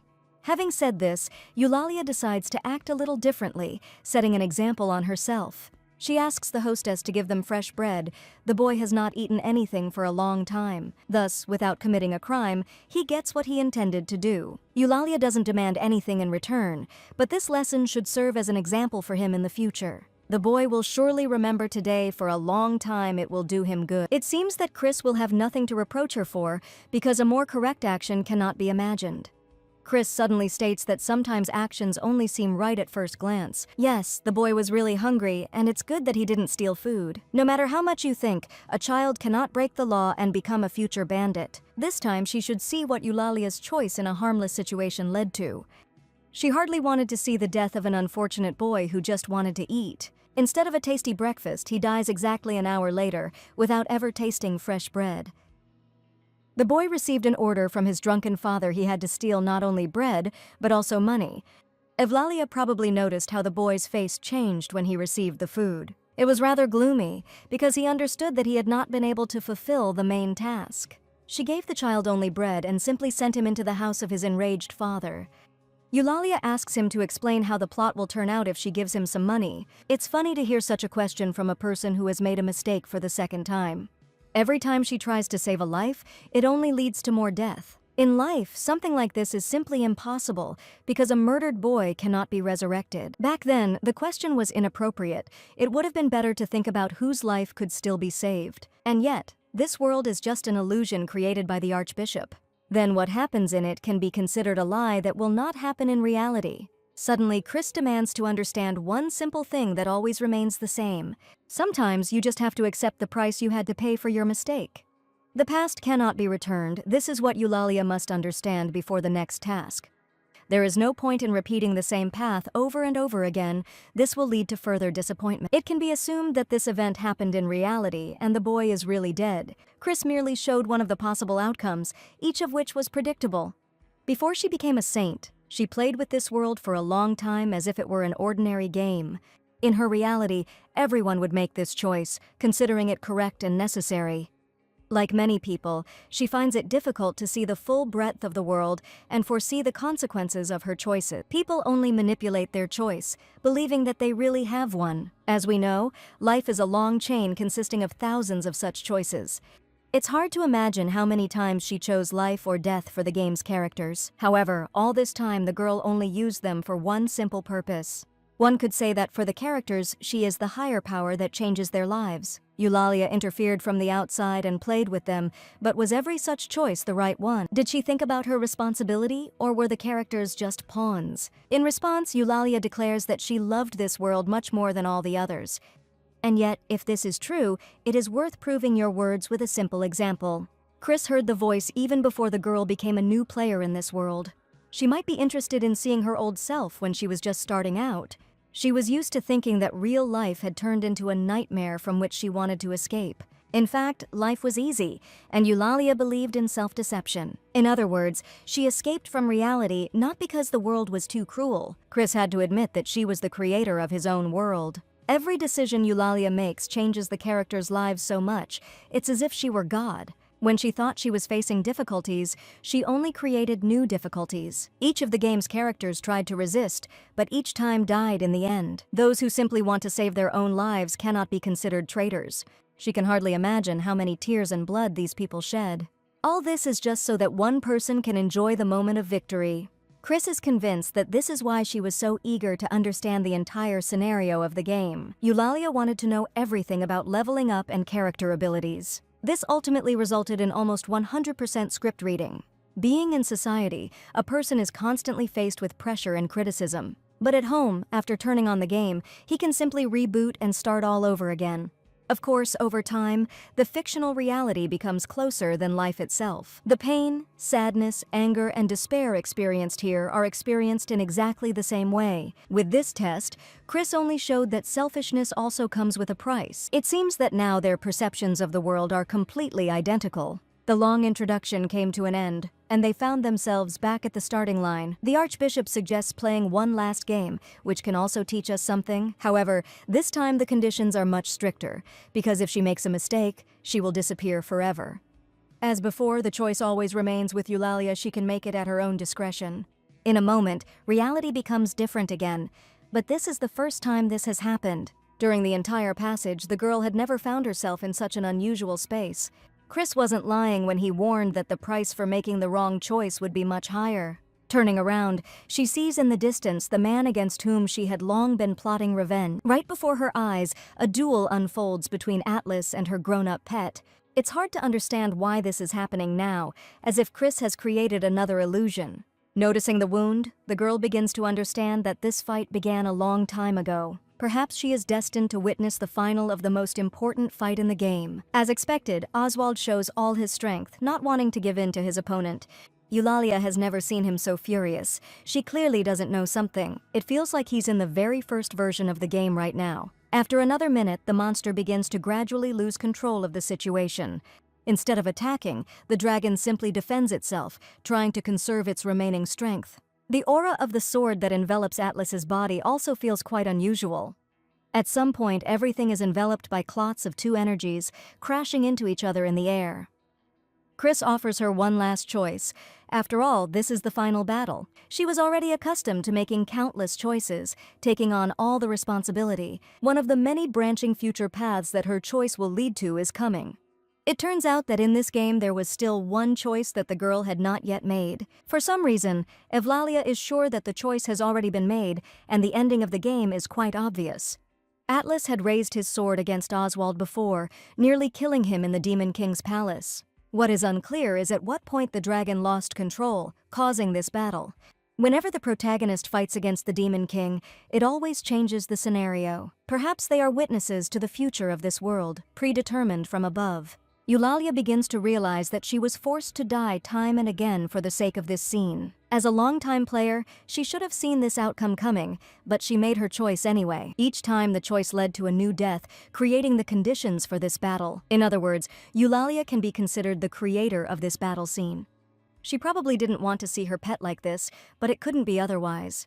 The bad news is that even if she makes the right choice right now, she will still die. Eulalia will have to face whoever wins the final match. And then the winner will turn the gun against Eulalia, killing her at the very end of the game. The reasons and circumstances are not so important, only the predetermined plot is important. It will be interesting to see who she will choose as her final opponent. In response, the girl asks to immediately stop the plot, while these two are still alive. You can save both opponents by explaining that they are blindly following a stupid scenario. Instead of answering, Chris suggests going back to the deal they discussed at the beginning. If she remembers, Eulalia promised to return the saint's soul in case of defeat in the game. She will not be able to deny that all previous decisions led only to death. Thus, the girl is obliged to let go of her body, allowing the true owner to return.